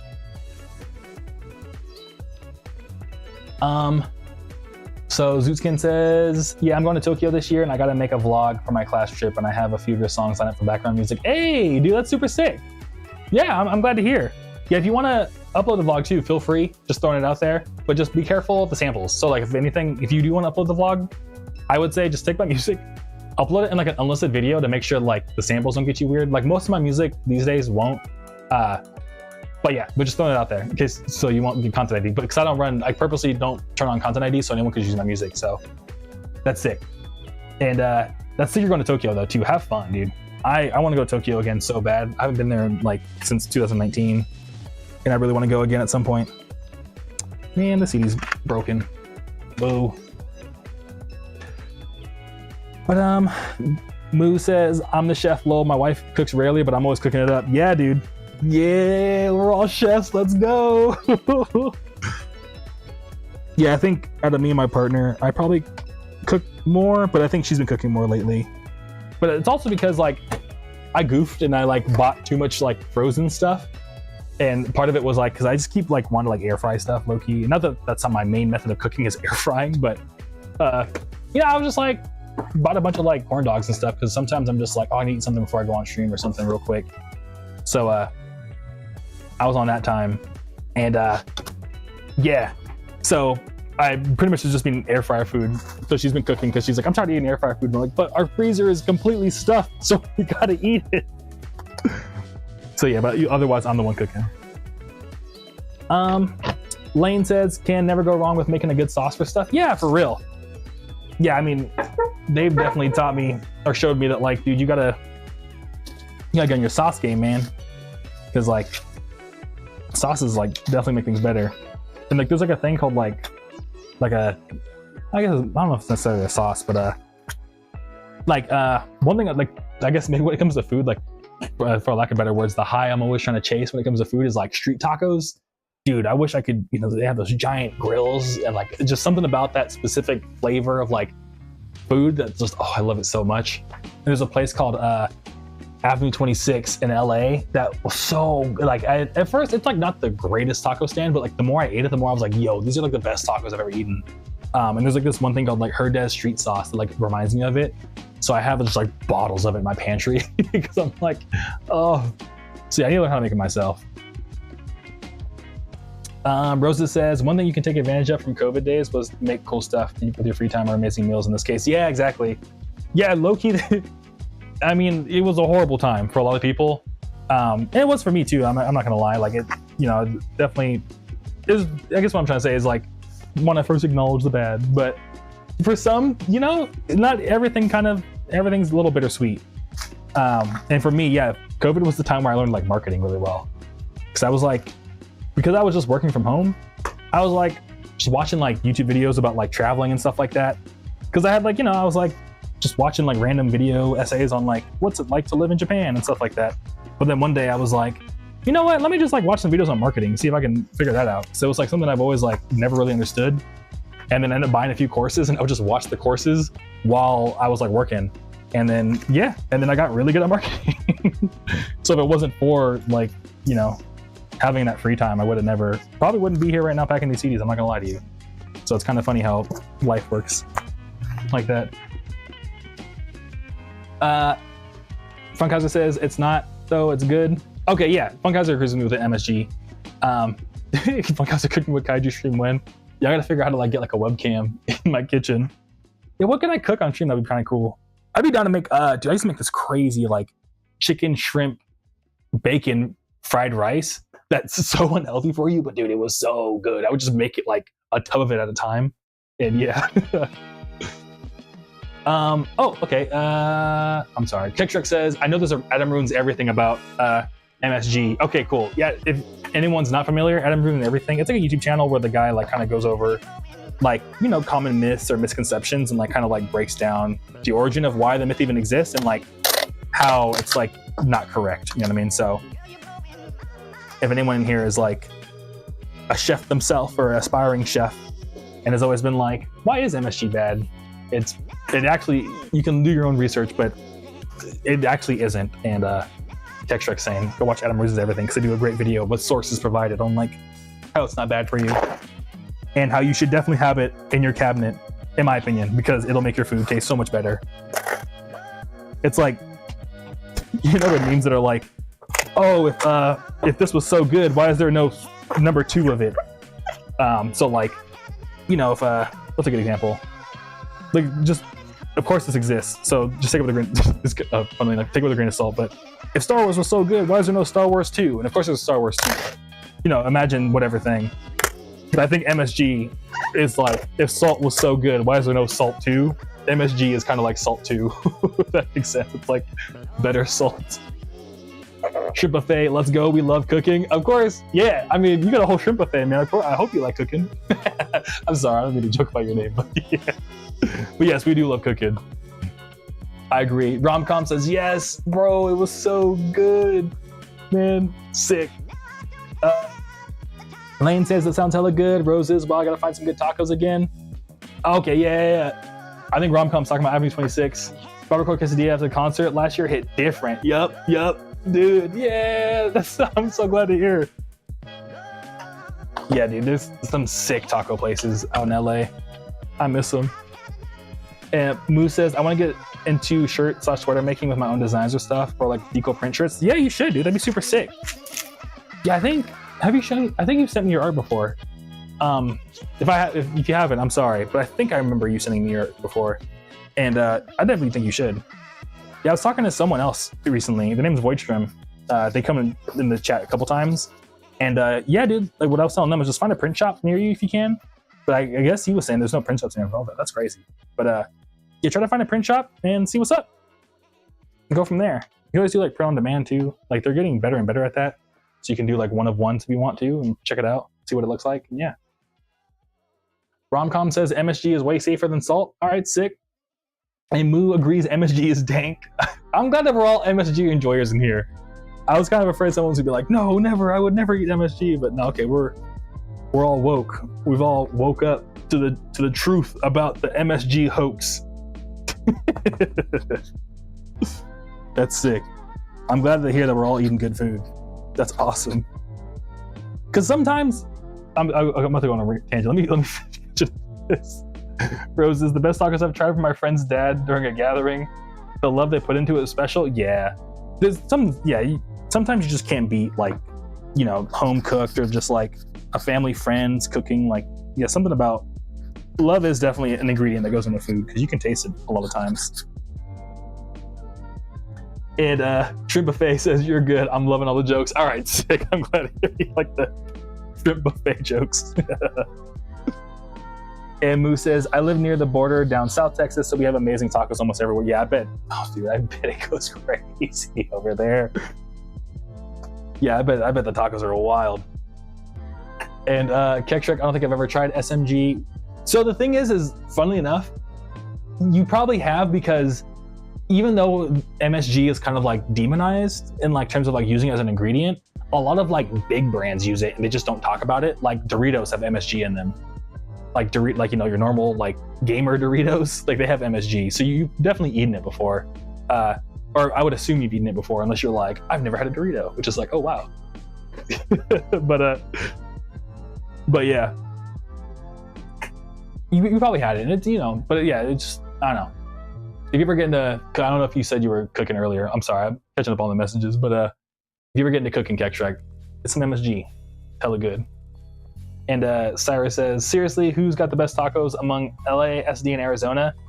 I think that's a good question.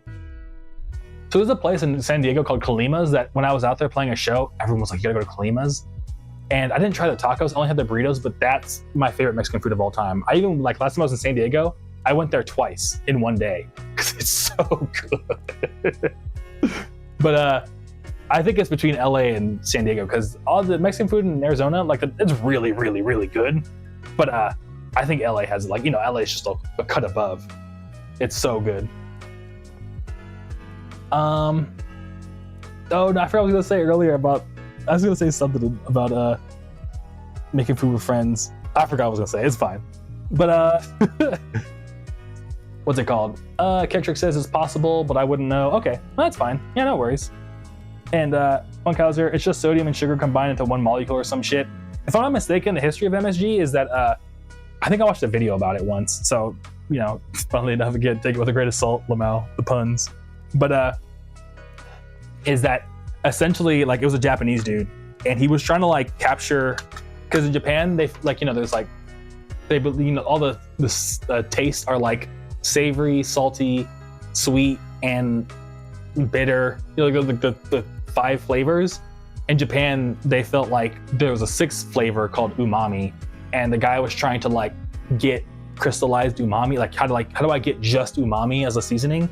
And he was like a scientist, and eventually he extract essentially what MSG is from seaweed, and that's what he called umami flavoring. So if you buy a lot of MSG, it'll say like umami flavoring on it. Yeah. So I think it's like from, like, I think it's like a thing made by seaweed. It's like a particular molecule, like Funkhauser was saying, but yeah. And Kektrek says, I can make a pretty good burger. Hey, honestly, that's all you need. Like, you get a grill and a pretty good burger, like, a pretty good burger can take you places, you know what I'm saying? A pretty good burger can be a whole meal. My opinion. So that's what's up. Moo, BRB on my lurk. I need a shower. I've been playing Arc Raiders for a minute since I got home from work. Nice. I feel it. Yeah, feel free to lurk. Yeah, I don't mind. You can lurk as much as you want. I'm just here chilling. I appreciate you stopping by. I'm glad you're enjoying Arc Raiders. I've been watching it on Twitch here and there, watching some people play it. It looks hella good. And Kektrek says, me and my friend Monty are trying to set up a food truck. Dude, that's what's up. Yeah, food trucks are dope. I wish that we're gonna have more food trucks out in the world. Like, I wish they were just kind of like in neighborhoods or something. I think that'd be super sick. Like, have like a neighborhood food truck or something just pull up. Because like low key, like, I don't know, like when I used to work places and they'd have like food trucks during the lunch hour, I think that was always super cool. And I wonder if there's like rules where it's like you can't have a food truck in like a neighborhood or something like that, or like an apartment complex. So I bet they would crush it. And Moo says, Keg, you gotta do it. Yeah, dude. We're trying to see this food truck, dude. That'd be sick. And Kektrek says it's called Astro 8 Burger. That sounds cool. I'd go there. That's a cool name. I like the alliteration of Astro Ape. And Funkhauser says, I want to buy Arc Raiders, but I want to buy that it's cross-platform. Oh, huh. I think we're talking about Arc Raiders, but yeah. Yeah, I want to check it out too. But I just haven't had as much time. I had some friends hit me up today, like, yo, let's play games. And I'm like, dude, I can't. I gotta pack orders.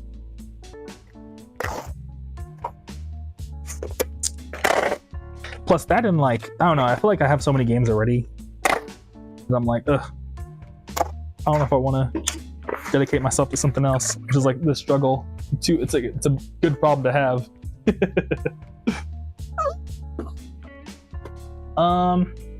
What's it called? What's Switch saying? Oh, whoa. My bad. I can't read your name because it's in black and my background for the chat is black. Atlas Neos. Yo, thanks for stopping by. It's good to see you, dude.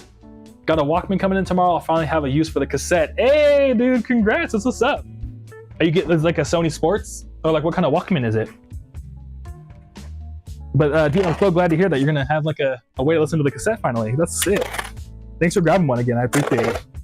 I hope you're stoked on the sound because I do feel like even though cassettes are digital and technically they're a little bit more lo-fi than like CDs and stuff like that, I do think cassettes have their own sound to them. So I'm excited for you to hear it like in that new like context. And like I purposely remove any of like the fake like retro ambience so that way like, you know, because essentially the vinyl or the cassette in your case is gonna like fill that in. So I do think there's like the music sounds a little different, which I don't know, maybe I'll catch on it, Atlas, and I hope you like it. Either way.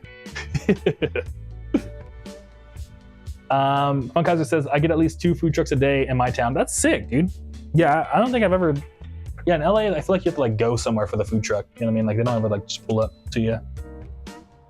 Oh no, Kyle. So this order's going to someone named Kyle and I have to put their thing in there, so I'm not gonna reopen it. Blech. All right. Yeah, we talked too much, but now I'm getting hungry. Rosa says, that's a cool name. All right, cool. Yeah, I'm glad you're also feeling Astro 8. Check, you got to do it. You got everyone's approval in chat. We're all behind you for this. And Atlas says it's an FM, AM, TV, web, WB player. That's sick. Got off of Macari for $40. That's sick. Yeah, dude, I hope it comes out and you're super stoked on it. That sounds super dope. These things. Oh, I love this song. Wow. Talk about it, babe. All right, my bad. I'm trying to lock in to get this tape on. But what else I want to tell y'all? Oh yeah. So another thing I did, funnily enough, last night, other than the City Pop Gastropub, before that, we did an escape room. And I've only ever done 2 escape rooms. How are we all feeling about escape rooms? Y'all know escape rooms? But Lane says real quick, there's a food truck that comes to my town often that sells poke bowls, and bro, they are so good. Yeah, dude, poke is so underrated. If anyone here is like a vaporwave fan, I have a buddy, date a girl, and she was telling me that like for a cool minute she was like door dashing poke bowls every day, and I was like, that's a lot of money. And she was like, yeah, but I love poke bowls, they're so good. And they really are, dude. They're kind of underrated. Check says, yeah, it's Monte's idea. He's been cooking for like 30 years. Oh wow, dude. That's what's up. Yeah, they're chefing it up then. Atlas says, I don't have enough brain power for escape rooms. Yeah, we almost didn't make it. We did the escape room. We like ended up having to like ask them to give us like an extra minute because like we barely didn't make it. But yeah, it is kind of like you do have to use all your brain. And it's like also trying to coordinate with so many people. But yeah. Kektrick says, God, this is one of them songs. Dude, I'm glad you agree. Yeah, I think this is like... when I dropped Radical Reptar, it was my favorite out of like the 4 new songs. I just like how it... I don't know. There's just so many like little things about it. I feel like, I don't know, someone who like grew up a little bit more like... how do I explain this? I kind of grew up in like a neighborhood that was a little bit like, I feel like I didn't fit in, if that makes sense. But I was never like bullied or anything, but I definitely felt like the weird one all the time. So like having crushes on people always felt like how this song feels to me, because it would be like someone that like I knew probably wouldn't be into me, so it was like, I don't know. But then we'd always be like friends or something, so it was, I was like popular, but I also didn't feel like I fit in, if that makes any sense at all.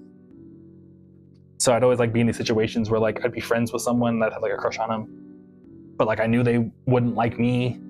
I don't know. It was weird. Yeah, but I'm sure everyone hears what I'm trying to say.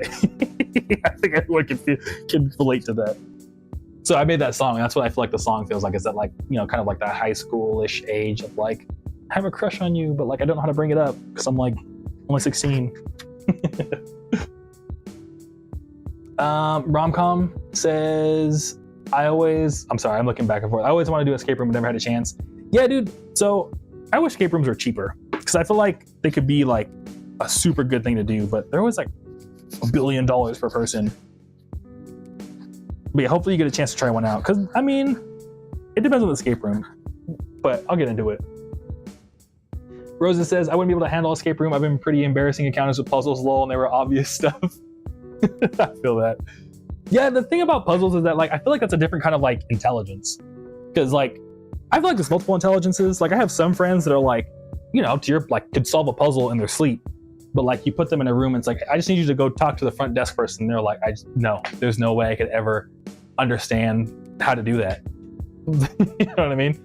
I feel like I'm, yeah, you know what I'm saying? So like, yeah, I feel you on like, I don't have like an intuitive puzzle intelligence. I have like, for example, NetNavi, like they could just look at a puzzle and be like, the answer is obviously this. I'm like, no, it is not obviously that. Like you got a superhuman intuition puzzle brain. Whereas me, it's like, if you set me in front of a spreadsheet, I can figure it out. But yeah, I'm also the same with puzzles, Roses. I feel you on that. And Atlas feels me on the whole like crushes and stuff. I'm glad you feel me on that. Romcom says, greatest Pokeball I ever had was in Hawaii on Kona. Greatest fish in my life. Legit tuna as tender as steak. I hated fish when I got back home though. Dude. Yeah, you feel me on the whole crushes and everything. That's sick. But yeah, that sounds hella good. I've actually never been to Hawaii. I want to go hella bad. I want to try Poke from the source. Actually, funny enough though, I ended up selling like a fridge in my apartment to some dude that was like, yeah, dude, like, you know, I'm originally from Hawaii, and like they owned a restaurant in LA, and like, yeah, we fly fish from Hawaii every morning. Like, you should come by sometime. And I was like, yeah, you know, but I never found the time, which I'm kind of bummed on. But it's still on my like Google Maps. Like, I want to go one day, because yeah, I want like legit Hawaiian poke one day, because I bet that sounds so good. Kektrick says, wait, no, yeah, it was Kektrick. Okay. Exactly, man. This is how I feel about the person I'm closest to. A lot of songs remind me of her. Oh, it's so adorable.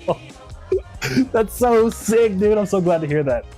You know, I wish you good luck, but I'm glad to hear that my music is reminding you of her, because that's super special. It's super sweet. Kektrick says another one that reminds me of her is Till Next Year, dude.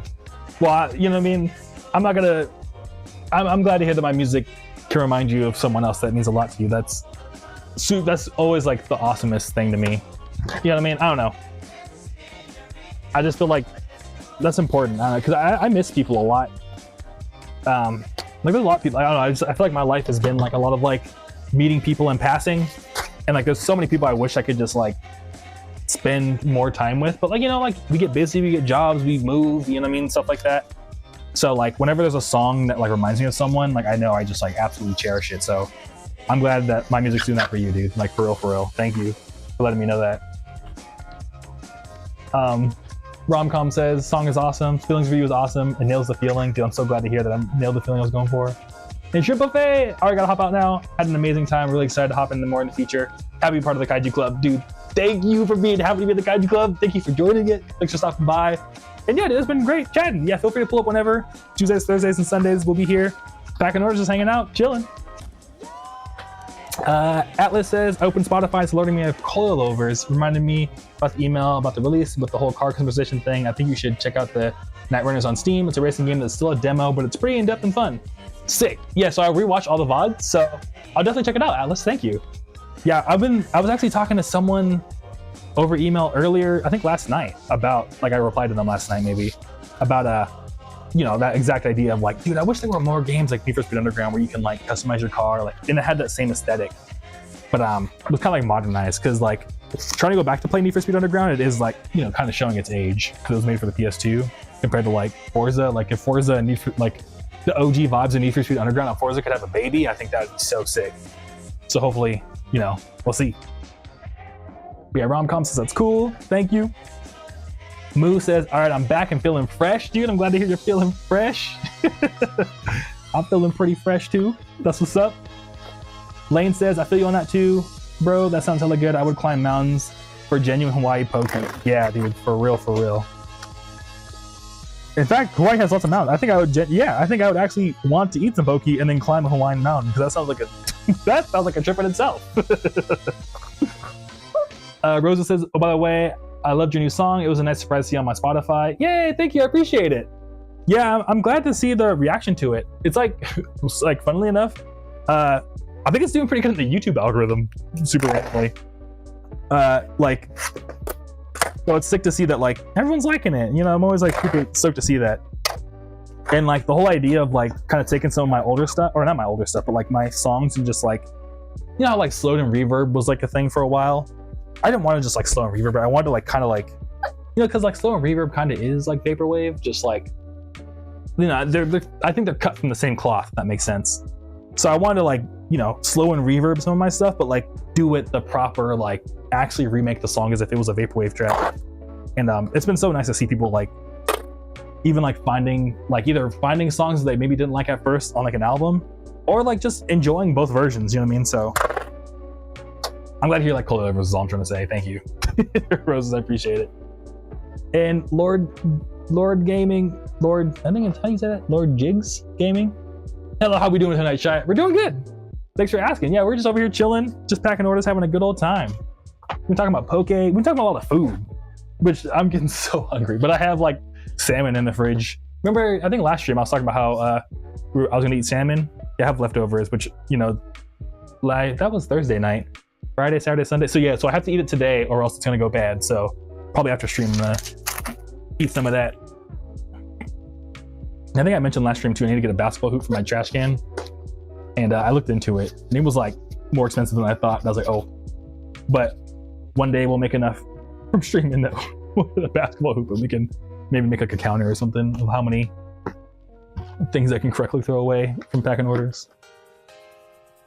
But I don't know, I'm just rambling. Anyways, Kickshark says, I've been talking to her for almost 5 years now, but she lives across the country. I pray that one day I'll have the opportunity to be with her. Oh, it's so sweet. Yeah. Yeah, dude, you know, just life works in mysterious ways. You never know how it's gonna work out. I don't know, I feel like I've lived in so many different places, like it's only a matter of time before, you know what I mean? So yeah, man, just, you know, keep in touch, live your life, and hopefully it works out for you. I'd be super stoked to hear if it did. Keep your head up.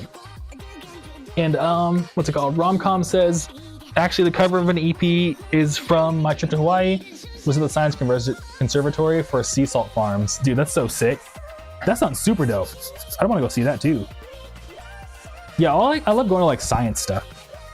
Like I was always into that as like a kid. Like my first, what do you want to be when you grow up, was to be a scientist when I was growing up.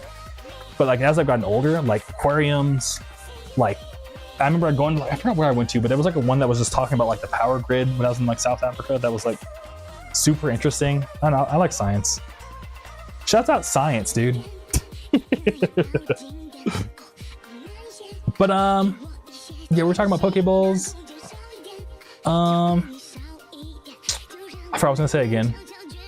Oh, we were talking about escape rooms. That's what I want to mention. Yeah, so I did the escape room last night, and it was super sick. But and Atlas says science is cool, but astronomy is cooler. Yeah, I mean astronomy is a science now. So I mean, but if I had to pick one, yeah, I think I'd pick probably astronomy. Out of all the sciences, I think that was always my favorite. But physics is super hard. Astronomy is a lot of physics, and I really struggle with physics because it's like so much confusing math. Because it's like super math. And Bunkhouse says, shout out to Bill Nye, dude. Yeah. Bill. I love getting hyped during they brought out the cart and play some Bill Nye. I was like, yo. Back in elementary school. But yeah, I did a what's it called? Escape room last night, and it was super sick. It was all Pharaoh themed. So like Egypt themed, so that was pretty funny. But the other thing about it, that was kind of so like I've only ever done 2 escape rooms. There was one last night with my buddy for their birthday, and the other one was like out in LA. It was funnily enough with like a vaporwave super group. It was me, my partner, Frank, Javc, Marian, Fiber, and their partners, Precious Ghouls. I don't know if they want me to dox them, but so yeah. And that one was wild because it was like an 18+ one. So like all the like there was a ton of just like dirty jokes and stuff like that. And that one was crazy. But the thing is that like I don't like scary movies or stuff like that because I get scared. I get too scared. So like I almost got in trouble because like they gave us like this heavy object to like do some of the puzzles, and at the very end of the thing they like scare you, and I had the heavy object and I like literally lifted it up to like hit the, cause I got so immersed. I was like, I gotta save my friends. So I like lifted the thing up. I was about to hit him with it, and I was like, wait a minute, this isn't real life. Let me stop. I almost like freaked out and like caught a case playing an escape room. But it was super good. Would recommend it.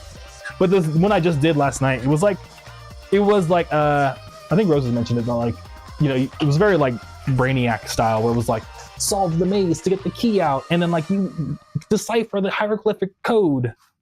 And I was like, dude, where's all the dirty jokes? And you know what I mean? Or like, I want some Yu-Gi-Oh references or something in this. Come on, man. I was like, where did the duel monsters come from? Yeah, rock off. Did you pull out the Millennium Puzzle? Yeah, that's what I wanted, dude. But yeah. And Kektrick says, I'll tell you if it works out or not, man. I don't plan on stop coming to these streams. Dude, I'm glad to hear you like plan on sticking around and coming to all of them. I appreciate it. Yeah, I'm excited to see how it goes, dude. Yeah, I've definitely done my like fair share of like long distance rush rushes and stuff. In fact, low-key, the partner I'm with right now, we've been dating for like 3 years. That started off as like a long-distance crush. We met because we were friends of a friend out here in Arizona when I was still in LA, and it took about like I think a year and a half until it finally like kind of worked out for us to like be together. So yeah, man, I'm living proof. If I may, I'm living proof that it can work out. So you know, but you know, I wouldn't say like stop your life, but like you know, keep living your life, and if it works out, like sick. And you know, if it's meant to be, it's meant to be. You'll see. You know what I mean. So I'm excited to hear the updates whenever you have them and want to share. Rosa says, I love astronomy, but I also welcome any opportunities to learn science like biology. Yeah, biology is also super sick. As I get older, the more I can appreciate like cells and stuff. I'm like, dude, that's crazy that like we have like billions of cells in our body, and they all have to like consistently work. Like if one cell messes up, like everything messes up, but they all just perfectly do their job, which is like wild to me. Like I can't imagine a milling of anything that's always working. So yeah. Lord Jigs Gaming, been craving pho. My favorite spot is closed right now. Dude, I feel you on that. Yeah, pho's also one of those ones where it's like you gotta know a spot. We were talking about like knowing the right spot earlier. Yeah, I've been looking for like my pho spot out here in Phoenix. There was one I had in like LA that was like, yo, it was called Flavor Pho and like Cerritos. And it wasn't like mega special or anything, but like something about it, I was like, yeah, this is my spot. Because I like pho that has like, funnily enough, a lot of flavor to it. Actually, what am I talking about? No, I do have a spot out here for pho. It's called Pho Tuan something on North out here in Phoenix. It's a crazy good pho spot, and they have $5 banh mi's, and dude, they're so ridiculously good. They're hella cheap. What's it called? Atlas says, are you gonna see the FNAF 2 movie? Honestly, probably, because my partner, her cousins like don't live that far from here, and you know, they're like a little bit older, but like one of them is like just at the right age where they're still like, yo, FNAF. You know what I mean? So we'll probably go with them. But I know it is a scary movie, so I'll probably have to see like the reviews of it first, or I might have to like, I was actually going to talk about the last scary movie I saw in the theaters, funnily enough. And Pocket Jesse, dude, good to see you. Thanks for stopping by. I missed you, dog. I love, and also super random, but I started going to the gym recently. You know, partly inspired because I see you always working on the gym and stuff, so it's been like, you know, I'm keeping up with you and see how you're doing and stuff. But I'm going to the gym now. I'm starting to get a little bit swole. I got like chest muscles finally. But yeah, dude, congrats on all the fitness stuff you've been going through, man. Like, just, I don't know, it was up here earlier on the chat with somebody named Pocket Jesse. They're like a personal friend of mine that back in LA, and they're grinding through fitness stuff, man. They're like hella good and getting at it. Anyways, Roses, I just like jump scares. I don't blame you. Yeah, I'm glad that you also feel me on the jump scares. Yeah, for me, it's jump scares and like, I don't like creepy audio. Like if a movie has like a, ooh, ooh, I'm like, turn it off. I don't like unsettling audio. And then rom-com, like we were talking about the Millennium Puzzle. Yeah, it's hella funny. Funkhauser says, first FNAF movie was pretty good. Yeah, I probably should go back and watch the first one to make sure it's not too scary before I like sit in the theater and get FNAF'd. If that makes sense. And Kektrick says, Lamau was ready to throw down for your friends. Yeah, dude. One thing my college buddies always talk about, like maybe once every few months someone brings it up. But one Halloween, we were all like in someone's like apartment, and to mess around, someone just like put on for Halloween they were like a giant gorilla. So they put on their gorilla costume, and like they kind of planned it where like most of us were in the room just like kind of chilling, hanging out. And then like, one friend was waiting by the door, kicks it in, and he just runs in as a gorilla and goes, ooh, ooh, ooh, and like everyone screams, and I stood up and like was ready to fight it because I just got scared. I didn't know what to do, and I was like, I guess I gotta fight this gorilla. I was ready to fight it. And so ever since then, all my friends have been like, hey, don't mess with Aaron, dude. He'll fight a gorilla. You know what I mean? Like, he's insane enough to fight a gorilla when he's like put against the wall, so like, don't mess with him. And my bad, Stream Elements was going crazy with all like the messages and all the different chats. I'll have to like, I know I can make it so it doesn't like just flood the chat, so let me figure that out. Atlas says, I'm pretty sure it's Atlas. Yeah. Agreed by IMO. It turned into a comedy halfway through, talking about the first FNAF movie. Yeah, honestly, I like a comedy, so I'll still check it out. Glad to hear that. I like funny, scary movies. Those are always hella good.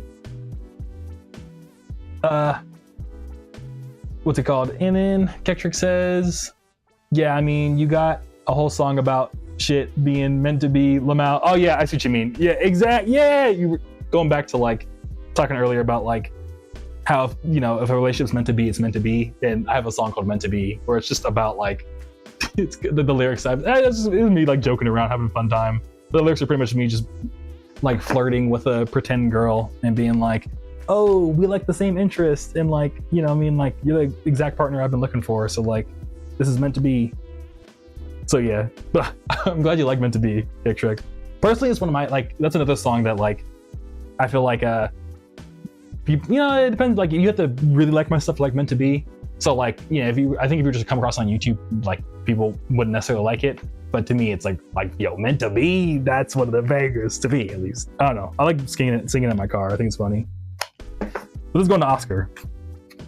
I'm yapping so much I can't even think about writing. Thank you, Oscar, for watching this, or if you do watch this in the future in the VOD. Oh, there we go. I'm also stoked too because now I can rewatch the videos to see if I ever forget something. So I used to always like have to reopen packages and be like, oh, did I forget to give this person that? Now I can just rewatch and see. But Lane says, for me it's always ambient background that gets me into anything, or for me it's always ambient background, I assume music, that gets me in anything scary, especially if it's like a scene that emphasizes that you shouldn't be here. Yeah, so Lane, we're on the same vibes. Like, so the escape room, funnily enough, last night, the Pharaoh one, there was like, do you have any last questions? I was like, is it scary? And they're like, it's not scary at all. But I still got kind of spooked out because the music for it was like this, like, you're trapped in an Egyptian cavern, and the music the whole time was like, ooh, just like really ambient, like air whistling noises. And I was like, dude. And like, whenever you unlock a thing, it'd be like super loud, like, duh. So I was like, ah. Or like when someone would like unlock something, I was like, oh, well, we're gonna die. So yeah. And Rosa says that one SpongeBob episode where there was a gorilla underwater. Yeah. I love all the memes that came out of that. Like it's like Patrick and he like unzips. It's an actual gorilla. Yeah, SpongeBob was like top tier comedy. Or like, you know, the episode where like they do the campfire and SpongeBob's like, wait, how do we have a campfire underwater? And then it immediately goes out right after he recognizes it. And then Romcom says, a kaiju fighting gorilla? Wait a minute, I never put that together. Like, actually, for real. Thank you. That's comedy. Yeah, I'll have to like tell my buddy, I think tomorrow I'm gonna play, or I don't know if I'm gonna play games with Nit Navi. We'll probably talk about something else, but I'm talking to Nit Navi tomorrow. We were college roommates, so they were there when I went to go fight the gorilla. So I'm gonna bring that up. Romcom is like, you ever realize that it's just like Godzilla versus Kong in that one moment? Yeah, I was training for that Halloween experience my whole life, Romcom, because I watched hella Godzilla versus Kong, like the OG one, when I was a kid on VHS. So my brain was just subliminally preparing me for that one day. But Shrek Loud, bro, was ready for the boss fight. Yeah. I mean, you gotta be. You never know, man. You never know. Like I was mentioning earlier, you know, I'm waiting for the main character to pull up. The main character of the world. So I gotta be ready. You never know. I'll never know who's gonna need me. Pocket Jesse. Oh damn, man, thank you, dude. Doing what I can. Happy to hear you're hitting the gym. Keep up the great work as always. Yeah, dude, you as well. Thank you for the kind words and thanks for stopping by. It's good to catch up with you a little bit over this stream. And yeah, dude. What's it called? Keck Shrek. I also really love Move That Body. Hey, I'm glad you love it, dude. Yeah. Yeah, that song, I kind of like, when I wrote the lyrics for it, kind of like my idea was like, how do I make a song that's both about like, you know, dancing and stuff, but I also like wrote it in this context of like, you know, a kaiju has just appeared and you have to like move that body to get away from him and stuff. So it's kind of like a double entendre. It's kind of silly. But yeah, I like that song too. I remember I was listening to it with my girlfriend a while back and she was like, yo, you kind of going crazy with this one. And I was like, hey, thank you. Funkhauser says Restream bot should have a configuration to inject other platform chat into Twitch and YouTube. Yeah, I'm using one. It's called Social Stream Ninja because that's how I also get Instagram chat. Because like Instagram chat is like a whole thing to try to get synced up. But yeah, what I'll probably do is because like I noticed that Stream Elements is doing just multiple times with different platforms. I'll probably just go ahead and mute Stream Elements from actually going on the chat here. So yeah. Rosa says, just realized it's late. Is Onet inspired? Oh, I'm sorry. Rosa says, just realized late. Is Onet inspired by Earthbound? Yes, it is. Yeah, I made that song. The sample has nothing to do with Earthbound, but I called it Onet because the cover for the single is actually my little brother hugging my mom after he graduated from high school. And I feel like I was really like, every time, like Ness is from Onet, that's his hometown. So I called the song that because like that song always felt like to me coming back home for like, you know, family moments or like holidays or like graduations and stuff. Like I really feel like Onet really sounds like a kind of a conclusion type of vibe. I don't know, just when I hear the song, it reminds me of home and then Earthbound, Onet, and it just, even the beat itself kind of has like a little, I feel like an Earthbound rhythm to it. It's super random. That's how my brain works when I come to naming songs. I'm just like, this because of that, because of this, because of that. I should name it blank. You know what I mean? Atlas says, one game I love that gives that vibe is Voices of the Void. You play in a forest on your own and you always get that feeling something is out there. Oh yeah, dude, there's no way I could play that. That'd be way too scary for me. Something like that, I would be like, oh no. Yeah, like, I'm so like scared of stuff. Dude, Minecraft spiders scare the hell out of me. Like, a lot. I remember playing Minecraft, like recently, like maybe like couple years ago. I had like my headphones on, and when I heard like they're like the spiders, I'm like, oh hell no, dude, this is too scary. I'm like, I gotta. So yeah, like max scary I can handle is Minecraft spider. Funkhauser says having a dog has been getting out to walk every day for like an hour, and Funkhauser says that game is nuts. It's cool you played Voices of the Void. And yeah, dude, I've also been going on walks too.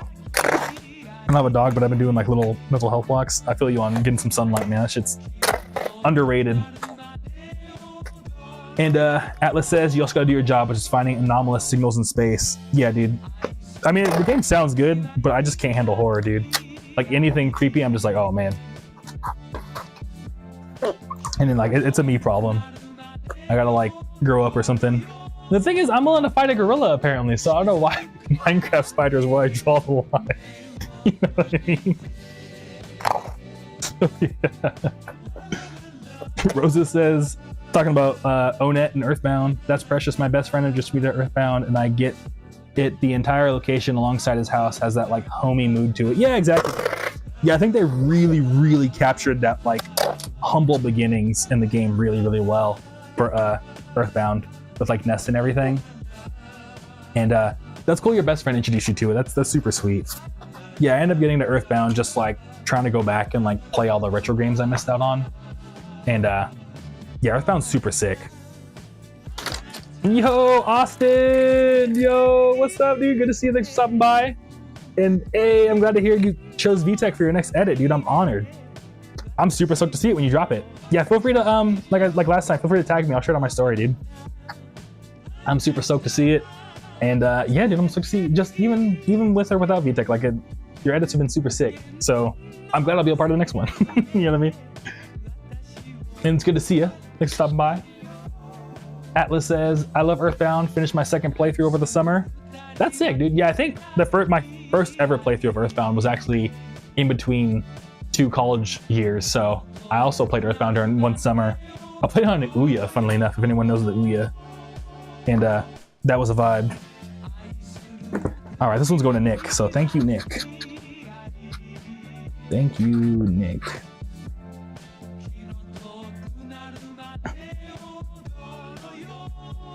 All right. I can't speak Japanese.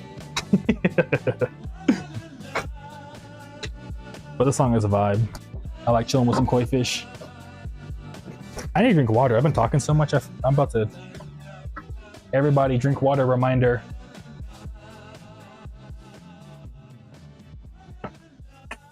How much more orders do I got? Oh, we got 1, 2, 3, 4, 5, 6. Okay. We're almost done.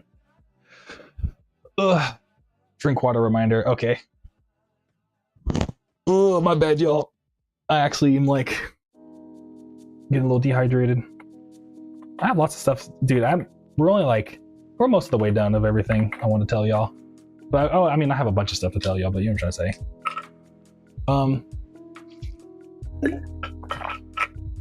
So speaking of video games, one thing I realized I have a bunch of stories about I wanted to share with you was I mentioned it a bunch of times already, but that Amazon internship, dude, I'm telling you, it was a wild time. So let me actually give you some more context on that. So when I went to go intern at Amazon on Alexa, like, you know, Alexa, the device, I was like an intern engineer for that. It was my first time like living outside of California. So they flew me all the way out to Seattle. And it was like my first time seeing like trees. Cause you know, in California, like we have trees, but like we don't have like foresty trees like out on like the East Coast and stuff. It was wild. Excuse me. Anyways, the first thing that was kind of funny is that like Amazon, they totally like, they didn't have like a housing setup, and like they didn't tell me like give me like a stipend to like find my own housing or whatever, which like a lot of tech internships back in the day would. They'd be like, hey, here's just a bunch of money to go find housing, figure it out yourself. But Amazon was like, no, we'll figure it out for you. And they just had all the interns, like all of the Amazon interns for a whole summer, like not the whole summer, but like, you know, the whole cohort. They all just put us in hotel rooms down the street from the office. So I deadass lived like sweet life in Zakakoti for a good month of my life, where I just lived in a hotel room while I was interning at Amazon. And it was like hella funny. It also kind of like sucked because like pretty much, you know, like the hotel people get paid based on each room they clean. So like every day I had to leave my room at like around noon. So like I could never like do anything other than like go to work or just like skate until they were done cleaning my room. It was wild. It was a really weird way to live, let me tell you. But anyways, like, you know, just kind of like hanging out, and like, of course I'm in the same hotel room. So anyone that looked about my age, I'd be like, yo, do you also work at Amazon? And eventually I met one guy in the hotel elevator. His name was Chris. And I was like, hey man, you also work for Amazon? He was like, yeah. And I was like, all right, cool. We're friends now. He was like, sick. Because it was like, what are you going to do? Other than just like sit in your hotel room by yourself and just, you know, be here by yourself. So I had like, I think my Switch. No, Switch wasn't out yet. I had some device, but pretty much, I think it was Smash for 3DS. And me and Chris would just like, pretty much I would go out, skate all day, and then at night I'd be like, I go to Chris's hotel room and be like, yo man, you down to Super Smash Brothers? You down to Smash? But, you know, the wholesome kind of Smash? And he was like, yeah. We would just play Smash like for like a whole month, just every day. Living like in this hotel. And then eventually so that was like one thing. But eventually Amazon was like, maybe we shouldn't just have you live instead of a hotel. So then at some point they're like, how about we just take all the interns and make them like live within a college dorm together? So then, you know, Amazon's in Washington, so they all made us live like University of Washington's campus. And if by any chance you ever go to Washington and like you got a second, I would definitely go just check it out, University of Washington, because the campus looks like Harry Potter. It's really crazy. And like, I don't know if y'all ever heard of a thing called like the World's Fair, or like way back in the day, like all the countries would flex on each other by just having a bunch of like inventors go pull up in a random place and just show off their inventions. And like, I guess they used to do like the World's Fair at this university. So like the way it's built is just meant to like show off like, oh, look at us, we're so smart. We live in Harry Potter land. So part of that was that I got a bunch of new roommates, and that's how I met the guy from Philly that was like, yo man, like this is the best cheeseburger, cheesesteak you gotta get and stuff. And he put me on the Mac DeMarco, actually. That's where I found Mac DeMarco, was from the same guy. Then Rosa says, oh nice, so many hours spent on Smash Bros. I mainly play Nintendo games, but at least you had fun. Yeah, exactly. Yeah, I also have like a ton of time put into Smash. And that's sick that you're also in Nintendo games. It's funny because the song playing right now is actually a reference to Mario 64. But yeah, one of my new roommates was like this guy named Sam. Another dude I got a roommate with. What was kind of interesting about him is that, you know, we're a bunch of college kids, but I think this was like, they told me a story, I guess, like where their parents were like super protective.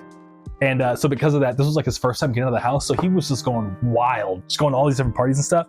I remember like one day he said, yeah, today I went skydiving and then immediately went and got angel wings tattooed on my back. And I was like, dude, you are like letting go of all that repression like all at once. They were a super cool guy, but it was just hella funny how like buck wild they were going during this internship. They were just like, my parents no longer have control over me. Dude, this is my time to shine. And then the last roommate, their name was Bill, and it was super sick. They were like from China, and this was like the same summer Pokemon Go came out. So, you know, it was like the greatest summer of all time, because essentially you just got like a bunch of like Amazon engineering interns all just playing Pokemon Go at a university that looks like Harry Potter. It was crazy. It was a good time. But what was wild is Bill was from China, and they were explaining like, yeah, we don't have Pokemon in China because like they have like video game laws or something. So it was like interesting to watch them like learn all the Pokemon's names for like the first time ever. And I remember like he caught a Clefable, and he was like, what's a Clefable? And I was like, Clefable, dude, what? You called it Clefable? That's that's wild. But like if you never saw the name before, you would think it's Clefable. But yeah, my buddy Sam was always like, yo, Bill, let's get Pokemon Go. It was a good time. But Atlas says, I checked my hours on my 3DS recently. I had 400 hours on Tamagotchi Life. That's sick. Yeah, Tamagotchi Life is like hella underrated. It's wild how it became like such a popular hidden gem. Yeah, I had it back in the day, and it was a hella fun game. It was like Adult Swim, the video game. You know what I mean? Just like kind of the jokes and the humor and stuff was super sick. All right, this CD's going to Kai, so shouts out to Kai. Thank you, Kai. All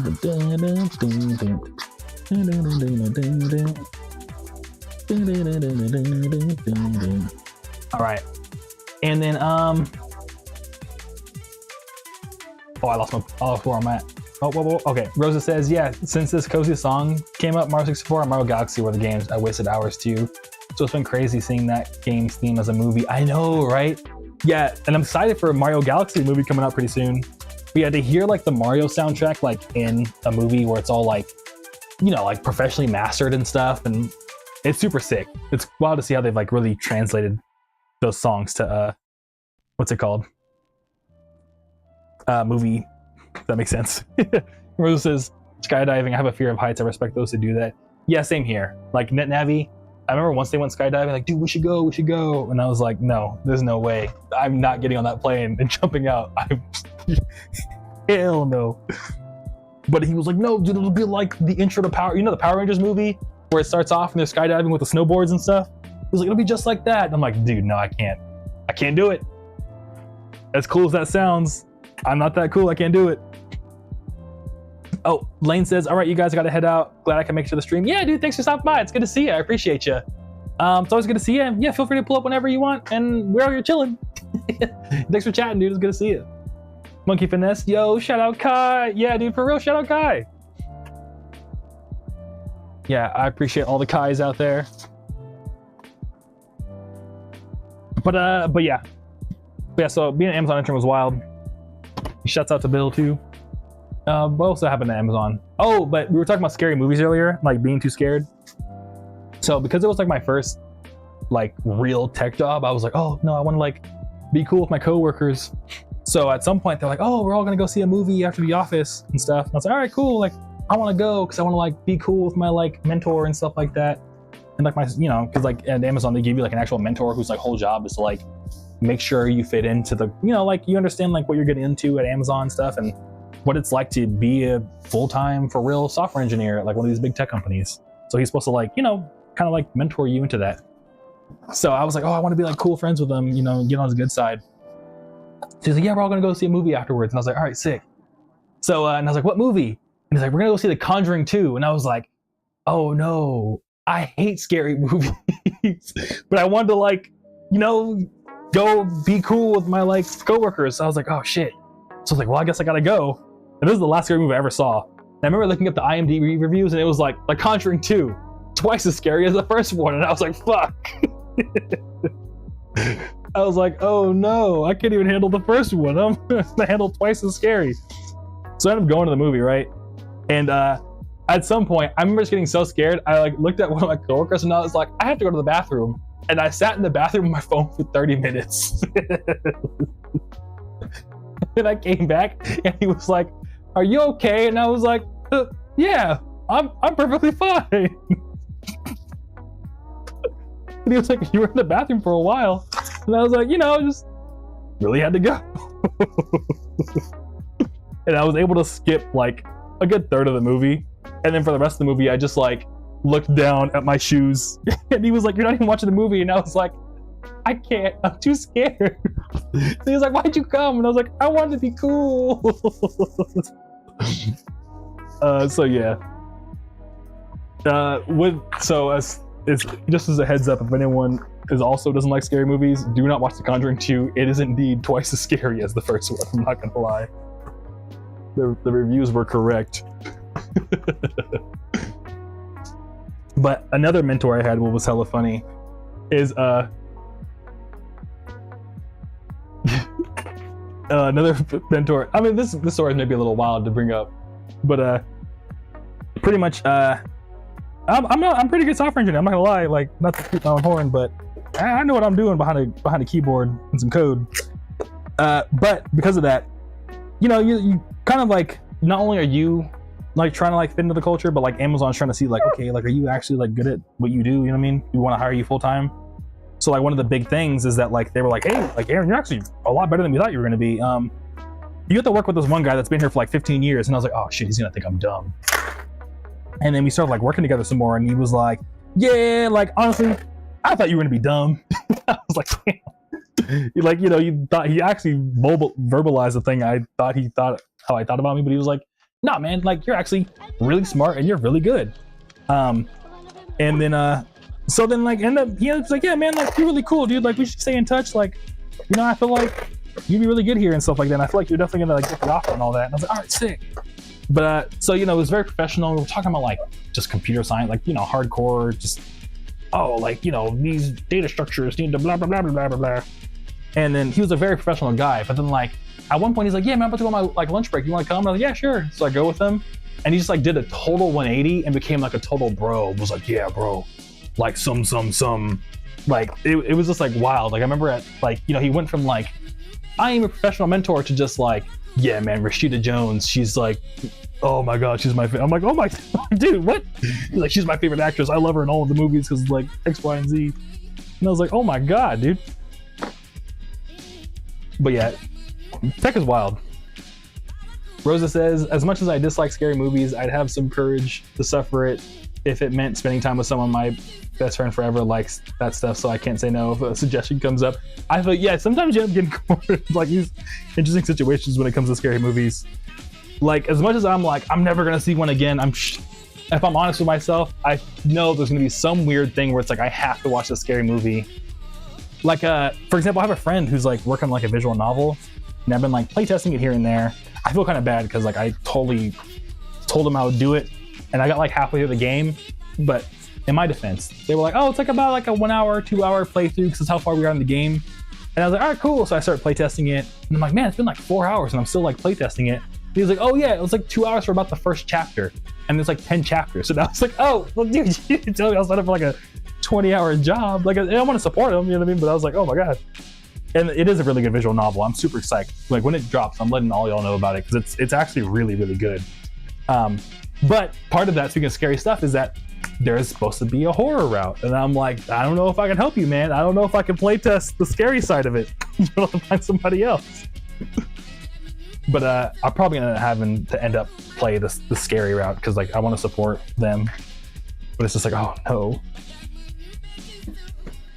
But yeah, another random thing about Amazon and chips that was really wild is they would do these things called like beer Fridays, where like they would just like, you know, bring in like a keg of beer and like have a bunch of snacks out to like hey, it's Friday, like yay.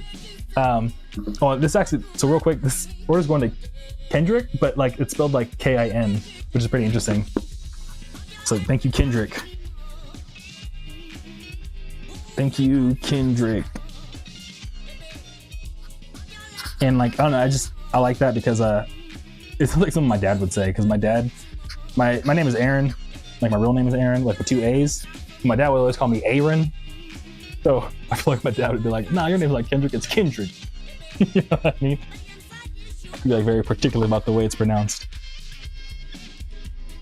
But yeah, the visual novel is really sick, Roses. Yeah, when it drops, I'll let you know for sure. Because what I played so far was like really, really good. Like my favorite thing about it, and I was telling them, is that like they really captured that like the dialogue of like a middle school crush. Like, and the story I think is based in like a high school, but like they like perfectly captured like the whole like, oh, like I like this girl and it's middle school, so we don't really know what we're doing yet, and it's just like it's really wild. But I don't want to spoil it, like, you know what I mean? But yeah, it's super sick. Now I promise the story isn't like just like about middle school. You know what I'm trying to say? You'll see. I mean, when the game drops, we're all gonna see how dope it is. But yeah, so Amazon used to do this thing called Beer Fridays, and it was super sick. But what was hella funny is that because we were a bunch of interns, I was 21, like I turned 21 during it, but I remember one time they sent an email that was like, interns, stop drinking the beer. We know you're underage. Don't make us take away the Beer Fridays from you. And I was like, yeah, Amazon was hilarious. Anyways, one thing that was like super random about it is like they would have the beer and they'd have a bunch of snacks, and one snack they always had was Oreos. So like at some point you're like, I want an Oreo, but I'm drinking beer. And you end up like trying the beer and the Oreo, and it's disgusting, right? But hear me out. After you do it for like a month, you're kind of like, beer and Oreos low-key goes together. I know it's crazy. It's a hot take, but it's actually kind of good.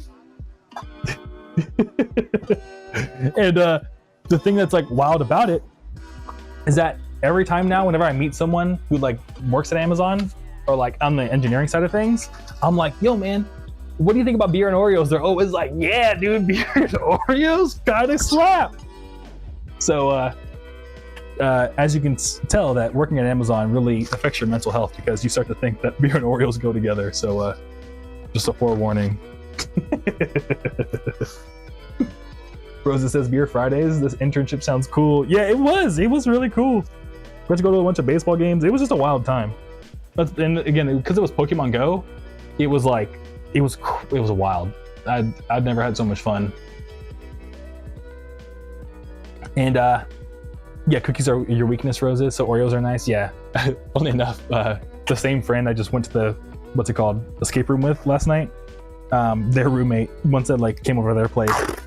And they were arguing because they were like, dude, you ate all my Oreos. So for their birthday, I bought them a whole big box of Oreos. So I'm like, don't worry about your roommate eating them all anymore. He's like, Lamau.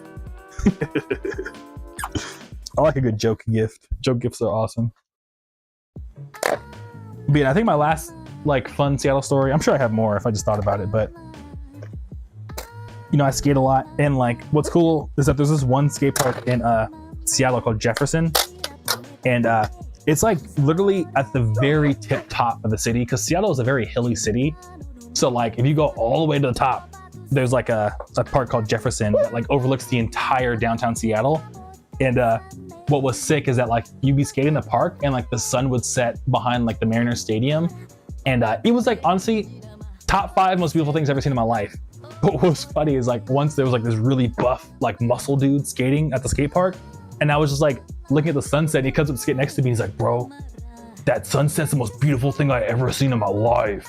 And then skates away. But yeah, it was hella funny. Just like the super hardcore skate guy, just like admiring beauty. And hey, Keck Shrek, East Ocean Boulevard, goated song. Thank you. Yeah, I'm super stoked on this song too. It's one of my favorites. That's like my favorite part. The like repeat there for like the piano solo. But actually, Keck Shrek, you're gonna be stoked to hear one. I think early next year or something. It's in my queue. But I actually, similar to like Coilovers, where I did like a slowed down vapor version of it, I'm releasing a vaporwave version of this song, East Ocean Boulevard, I think in the next month or two. Or might be after the holidays. So probably like January, I think it's coming out. And it's gonna be super sick. I like it a lot. It's gonna be called North Marina Drive, and it's super nice. But I removed the lyrics though, because her voice, the singer's voice didn't sound good, like all like, ooh, you know, like vaporwavy. But yeah. And Keck Shrek, this used to be the undisputed #1 Groovy Kaiju song. Thank you, I appreciate it. Yeah, this is definitely one of my favorites, for sure, for sure.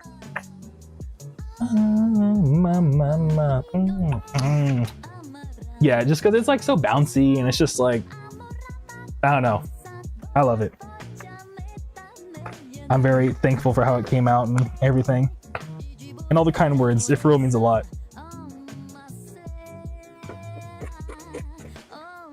Yeah, now I don't know if I shared it, but I actually made this song kind of like, we were talking about the lockdown earlier, but as like lockdown was coming out, because living in Long Beach, like I remember reading that like one of like the safer places to be as like COVID was like winding down, in air quotes, you know what I mean? Because it's not really, but you know what I'm trying to say.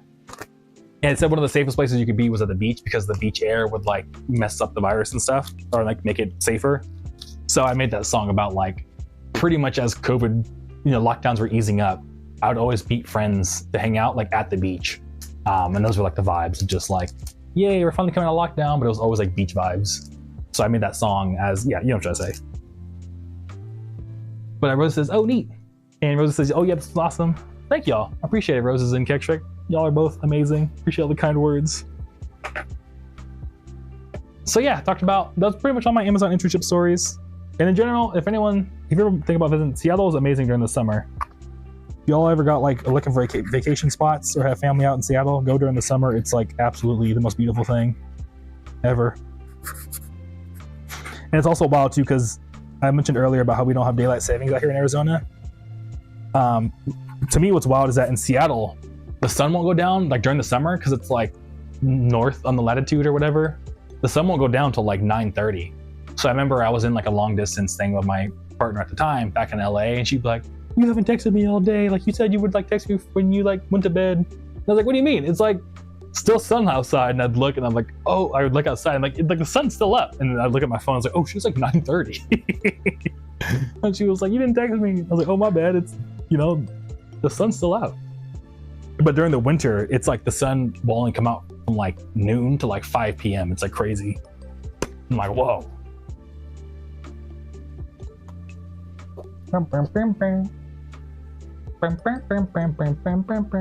All right.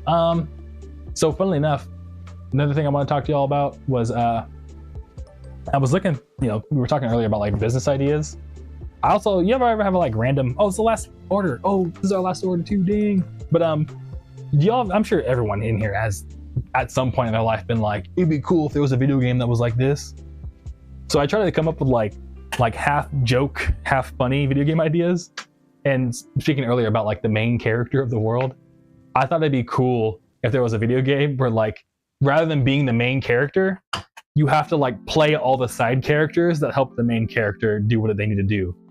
So like, kind of like, you know, like when you play like a football video game, how you like teleport between which character you're controlling, or like a X-Men like party game where you get to control the characters. I thought it'd be sick if like you would just like, you know, run the shop because the main character was going, and then like the next level you're like the like innkeeper. You gotta like make the beds for the main character to come by, and then the next level, I don't know. I think that'd be a fun video game concept.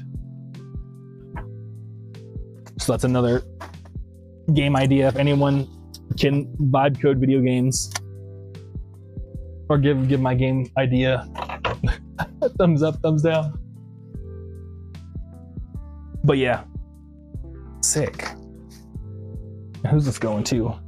This is going to Devondre. That's sick. I haven't heard the name Devondre before. Dun, dun, dun, dun, dun. Super Hideo, I can see that being a thing. Reminds me of Watch Dogs Legion a little because you play everybody. Oh, I haven't played Watch Dogs Legion. I should try that then. Because it's been like in my like idea brain for like a cool minute. And that sounds super sick. Yeah, I remember seeing trailers, but I didn't realize that was like a game mechanic in Watch Dogs Legion. Hell yeah. Thanks for the game review. The game idea review. All right. Let me see what else I got. What else has been going on? Let me check what else that I want to talk to y'all about while I pack this last order. Oh, dude, my back hurts. Atlas, you could play as an old lady if you want. That's sick. I'd be down. I feel like everyone kind of has like their own like fun thing to life. You know what I mean? Like I'd be down to be like I don't know, like I think about like there's someone out there who gets to be a llama farmer, you know what I mean? Like that's their real job, is that they have to just farm llamas and hang out with llamas all day. Like that sounds pretty sick. Like I want to live like multiple lives where I could be like a llama farmer or something. And Rosa says that's a good concept. I wanted a hangout game like Club Penguin. Oh dude, with mini games, but for older people, and I ended up testing one. I haven't been able to help yet, but there's still more opportunities. Yeah, Club Penguin was like a vibe. Like I wish there were more hangout games. I remember like Second Life was a big thing. I guess you have like VR chat too. Like that's kind of a thing, but like VR chat's like its own special kind of like community they got going on. But yeah. And Check says, I finally got to color my character. The line art has been such a pain in the ass. Oh, I feel that. Dude, I feel like coloring is... Do you like coloring? I think coloring is like the funnest part. Like whenever I'm doing like design stuff, like, you know, for like the keychains or stuff like that I make, I always have fun choosing all the colors. But I wish I was more visually inclined to do the line art, personally. Plus, you're probably doing all the shading and everything. I wish I could draw, dude. And Funkhauser says, the older I get, the more I want to live that Amish life. I feel you on that. Yeah, I kind of like, as much as I am thankful to have computers in my life, and like, I am such a like, you know, I'm a very computer forward person, being like an engineer in the past and stuff like that. Just even with what I'm doing now, with all like the music stuff, it's all like digital based. Like I do miss like having a more like tangible lifestyle, like low-key. Still miss, I used to work at Dunkin' Donuts, and making coffee was kind of like the most fulfilling job I had for a cool minute, I'm not gonna lie. I know it sounds like wild, but like, I don't know, something about just like giving food to your community just felt so like I'm actually a real person in real life. You know what I mean? Which I feel like you kind of miss sometimes online. So I feel you on the Amish life, Funkhauser. But if I'm real with myself, I don't think I could ever give up my computer. But I like to imagine a world in which I could. Rosa says coloring is the least favorite part of art. I've just been doing just doodles and sketches, lol. I feel you on that. Yeah, I feel like everyone likes their own thing. Like I know even like most animation studios and stuff, they have like one person who has like one job to do part of the process. So I assume that's like, it's probably why, because like one person's like, yo, I love colors, and some people are like, nah, I just like drawing the line work. Like I imagine like manga is probably like that, because most people just, you know, they just like to draw like black and white, just, you know what I mean, get the point across. Kektrick says, yeah, making a new design, so creating the color scheme is so fun. That's sick, dude. Hell yeah. Did y'all see the thing that like, I guess like women can see more colors than dudes? Sometimes, I don't know. I'm like, I wonder what the world actually looks like. I mean, if I could see more colors, what would the world actually look like? Like there's like I think there's like a shrimp, like a mantis shrimp or something that can like, you know how we can see like red, yellow, and magenta, or magenta, yellow, and I think blue? There's a shrimp out there that can see 12 different primary colors. So like the whole world looks completely different to this one random shrimp that like we humans can't even comprehend. Which is like, yo, what?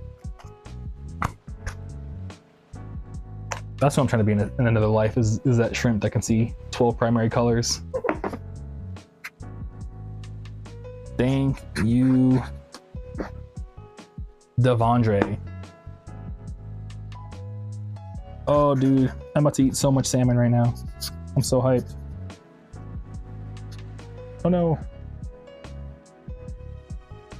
Yay, we did it. We did it, y'all. We packed all these orders. Shout out to everybody that got one. And shout out to y'all for being here, for real. I appreciate it. This is so much more fun with you, I'm not gonna lie. This is awesome. High five. Ugh, thank you. All right. We'll chill for like another, it's getting late too. We'll chill for like another like 10 minutes. And I'll probably go eat some food, I'm not gonna lie to y'all. I'm super hungry. Ugh. Skylar and GT, yo bro, what up, dude? Good to see you. Thanks for stopping by. Yeah, I've talked to Skyland a bunch in like over Instagram comments and stuff. And Funky Finesse, also good to see you, by the way. Shrimp, the ultimate organic creature. Yeah, dude. Funnily enough, we had Shrimp Buffet was here earlier, but they had to go. But still, it's funny. I've been talking to them, or we've all been talking to Shrimp Buffet this whole time, and I just got shrimp on the brain. Jack Shrek. I don't usually draw women, but for her design, her name is Tasha. As I color her, I'm like, damn, she's gorgeous. Hey, that's sick. Yeah, I mean, I get that same way with songs sometimes. I'm like, sometimes I'm working on music, I'm like, damn, this is beautiful. You know what I mean? It's sick, like, as you're making, like, for me, it's like so fun. Because some songs you like, or at least some of my, not songs, but like art in general, sometimes I'm working on art, but for me, my medium is like music, where I'm like, this song isn't that good, but I know it's gonna be good when I get to this part of the song. And some of like my best songs have been funny enough where I was like working on it at first and I was like, eh. But I was like, but I bet when I mix it, it's gonna sound dank. And then yeah, you know what I mean? But it's always nice when you're working on art where like even just like the base idea, you're like, oh yeah, this is it. You know what I mean? And yo, Kekshrek, dude. Have a good salmon dinner, man. Super chat, I appreciate it, dude. For real, I super appreciate it. Dude, you're so nice. Yeah, I'll definitely have a good salmon dinner. You're the goat too. So you love right back to you, dude. Rosa says, wow, that shrimp is lucky. I've been curious about that too. Yeah, I know, right? Like imagine, I don't know. Like there's like all kinds of like sounds and stuff that we can't see that like other creatures can. I just think that's so cool. But I think there is like, I don't know. One of my favorite like Quincy Jones quotes, if you're not familiar, Quincy Jones is like the person who did all the music for like Michael Jackson's Thriller, and what was the first album? Off the Wall, and I think they did Bad too. But so they have just like some of the wildest like music making quotes ever. And one thing I remember watching a movie where they said, you know, the piano only has like 12 notes, so like, you know, what are you gonna do with them? So I think about that a lot. Is like, you know, like there's only like technically like 3 colors. And it's like, how are you gonna mix them? How are you gonna like define yourself with them? So as much as I'm like, oh, I wish we had like access to all the colors and all of like the information, I kind of also appreciate the simplicity of like what we can do with art with such a like limited set. If that makes sense. I don't know. I think there's beauty in limitations sometimes is what I'm trying to say. Oh yeah, this goes over here. Actually, did I put it over here? No, I'll put it over. Where am I gonna put this? Oh, I'll put it over here. I like this song too. Funky Finesse. 100 secret colors our human eyes can't even imagine, but shrimp are on it. I know, right? Yeah, all these superhuman creatures in the world. All right, we'll probably call we'll do another 8 minutes. We'll call it 8 minutes. All right. So is there anything else let me see what else I want to talk to y'all about. I have like a ginormous list. Cause like what I'll do is I'll just be hanging out throughout the day and I'm like, oh, you know, it'd be sick to bring up on stream. Let me talk to everybody about this. You know what I mean? Or like I'll like remember specific things we talk about in previous streams. One thing I feel a little bad about is some of y'all may have seen, I like made like an Instagram post about like this wild story about how like a song of mine got stolen back in the day. I think it was playing earlier, it was called Lullabies. But what I felt bad is I didn't like clarify that it happened like back in 2019. So I got so many people that are like, yo man, like I know copyright lawyers, I got you, X, Y, and Z. And I was like, no, my bad. It's like, I put like a 1-minute clip from like a 30-minute video on Instagram to kind of be like, hey, like, you know, the full video is like in one of my fan clubs. And yeah, I had like a bunch of like, you know, thankfully a bunch of people who were like really concerned for me, but I felt bad. I was like, oh, I didn't mean to like bait you into like, I was just like generally trying to like share, I don't know, it was just kind of silly. So I like figure out how to get better at making like teasers where I'm like more clear, like, hey, this is something that happened in the past. So yeah. And then one thing I need to make another video about is like, I kind of, in a weird way, I feel like I'm like a remix artist, if that makes sense. Like, you know, some people like cover artists and stuff like that. I kind of feel like in a fun way, I'm like a remix artist, even though I do like, again, do a lot of like individual compositions and stuff. And I think remixes kind of are their own songs, but that's like my hot take. But I want to make a video at some point for the Kaiju Club about like, or in Monster Kingdom too, about like how the reason why I got here was because back before I started making a lot of music, I mentioned before I used to like skate a bunch and my friends were like, hey, we all rap, you should make beats for us. And I was like, yeah, sure. But part of that too was when I was making the skate videos, I'd have to find music that could avoid content ID and like copyright stuff. So what I would do is I would find like covers and stuff like that of like songs we wanted to use or like remixes and stuff and use those in the skate video. So at some point I was like, I should just make the remixes we're using. So that's how I got into like becoming such a like big fan of music that's like, you know, sped up or slowed down, was because of trying to find music that would get around YouTube's copyright. And then, you know, kind of comes full circle because now it's like, I don't know. And Funky Vanessa says, if it's not the original piece, it's a new creation. Exactly. That's exactly how I feel. I feel like copyright laws really need to be updated to be more nuanced, because like I had a buddy that we would like argue, but we had like a friendly discussion a lot of times, or a friendly argument a lot about like, they were very much on like a, no, what you hum is the song. And I was like, I don't know, man, because like, if I had to pick between like, you know, the Whisper song, I forget what the name of the song is, it might be Better by the Whispers, and St. Pepsi's Better. Like, I'm choosing St. Pepsi's Better every time, because just something about like the way the song feels and the way it's like mixed just makes it sound so much more light. And then like, even though the lyrics are the same, like when I think in my head, I think of St. Pepsi's Better, even though it's a Whisper song, you know what I mean? So I feel like there's a lot more to music than just the composition. I think it's like the mixing and just the way the song feels. I think the feeling is very important. And I think the story around the music is just as important, because like there's been music where I'm like, I don't like the song, but then when I find out the history of why the song was made, I'm like, oh, this is the best song ever. You know, I don't know, I'm rambling. But I agree with you, Funky. I say all that to say I agree with you wholeheartedly, Funky Finesse. And Roses says, I like how remixes add more to a song we're familiar with, and some introduce me to the original. I know, right? Yeah. Like, I'm trying to think of a song where I don't know, there's a lot of like, I mean, pretty much everything I listened to in City Pop was because I got into it through Vaporwave and Future Funk. So, but now it's like funny because like, a lot of Takeo Onuki's music. I got into it because people would make flips of it and ended up becoming a much bigger Takeo Onuki fan than like the songs that remix it. In fact, Takeo Onuki is the only artist I'm like, I don't want to hear the Vaporwave remix. The original was the one that was the best. But there's other stuff that's like, you know, like a Tatsudo. Tatsudo, I like them just as much. I'm trying to think of an artist that, like Momoko. I like Momoko's like future funk flips way more than Momoko's original stuff. Not to say it's anything disparaging about, but you know what I'm trying to say. Like, yeah, it just depends on the artist for me. But I have a friend that's like, you know, if they were in the room right now, they probably would have like strangled me because they were like, Momoko is perfect. How dare you say that? Check said, you said you were using one of my questions for a quote you'll be making into a short Instagram post, right? Which question you be quoting? I want to be ready so I can send it to my friends. Oh yeah, you asked me what, or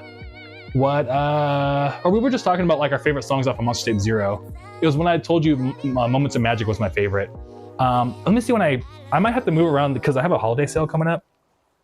So I might move around when it's going to get posted. But let me check for you when it's going to come out.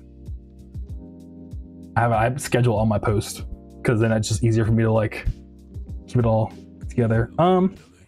It says November 27th, but I'll probably move that back. I'm not gonna lie. So, because that's Thanksgiving Day, so I'll post it on Thanksgiving. But yeah, probably like I think the week of November 30th. I bet it'll come out. I mean, I don't know. I'll be streaming, so like when I drop it, I can always just tell you, yo, check Instagram. But yeah, if you want to, you want me to tag you in it, Kektrek? Because your Instagram's that Kektrek full, right? I'll tag you if you want.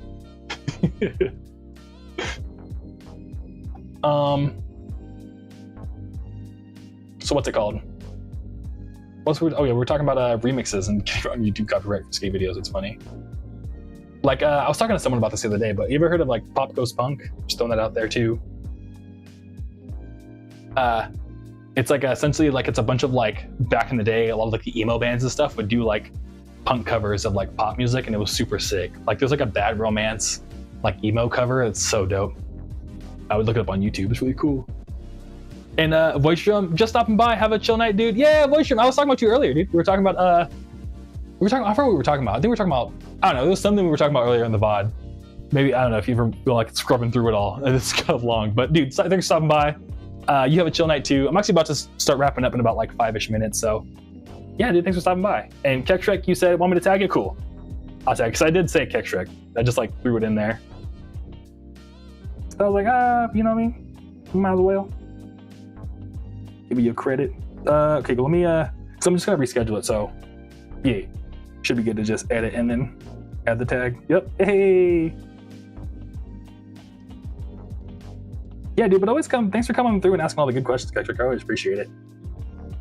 Because sometimes, I don't know, there's like lots of stuff that I like, you know, like sometimes you're just like living your life and you're like, man, I wish I could say, like, I want to say this, but I don't have like the place to say it.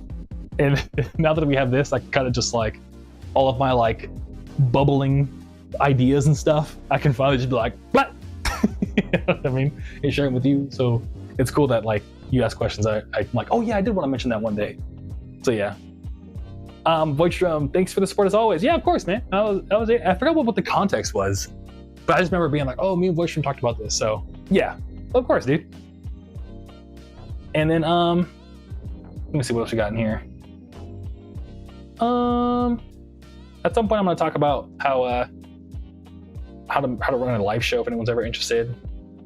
And yeah, Kektrek, of course. I'd love to hear your insights. Sick, dude. Yeah, you as well. I mean, everyone's been coming in here just like dropping gems. I don't know. I'm like genuinely so appreciative. I've only been like 4 streams and I'm like, yo, I'm so appreciative of this. This is so sick. It was honestly like top 5 ideas I think we've had for Groovy Kaiju. I'm not gonna lie, at least for me, I'm having a blast. But yeah. All right, I'll be honest.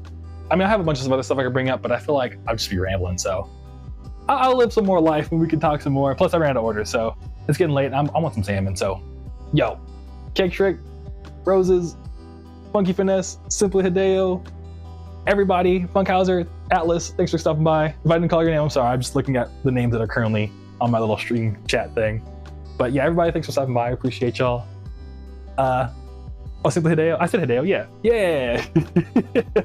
But yeah, I'm gonna start heading out. Enjoy your Sunday night. Oh, and for everybody on Twitch, who should I raid?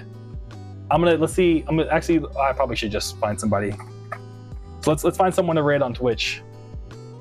Oh, yeah, okay. So I already know who I'm gonna raid. If you don't, I'm sorry.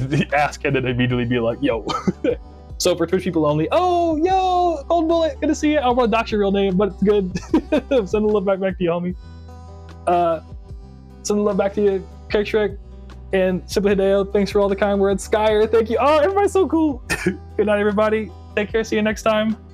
But yeah, I'm gonna raid on Twitch real quick. I mean, everyone on Twitch don't feel like you have to stick around to the raid, but yesterday, AOK was streaming with us, and or just in the chat, not streaming with us. So I'm gonna raid over to them just to like give them some love. And yeah, /raid. I've never done this before. How do you raid? AOK the King. Oh, it works. Let's go. But yeah, I'll probably hang out there for a little bit. I'll probably pull up my phone if anyone wants to be in the chat with AOK. And yeah, thanks again, everybody. And get you around next time. Take it easy. Oh yeah, we'll stream again on Tuesdays at whenever this stream started, but like 1 hour earlier because it's during the week, so I'm trying to like make stream. But yeah, see you the next one. See you on Tuesday. Anyone who wants to pull up there, free on Thursday, Tuesday night. And miss you a lot too, Cold Bullet. Yeah, Cold Bullet and I are IRL homies, so yeah. But yeah, Great Gatsby, what's up? But yeah, all right, I'm gonna stop the stream because I'm hungry. Peace, everybody. Take it easy. Thank you again. I appreciate it.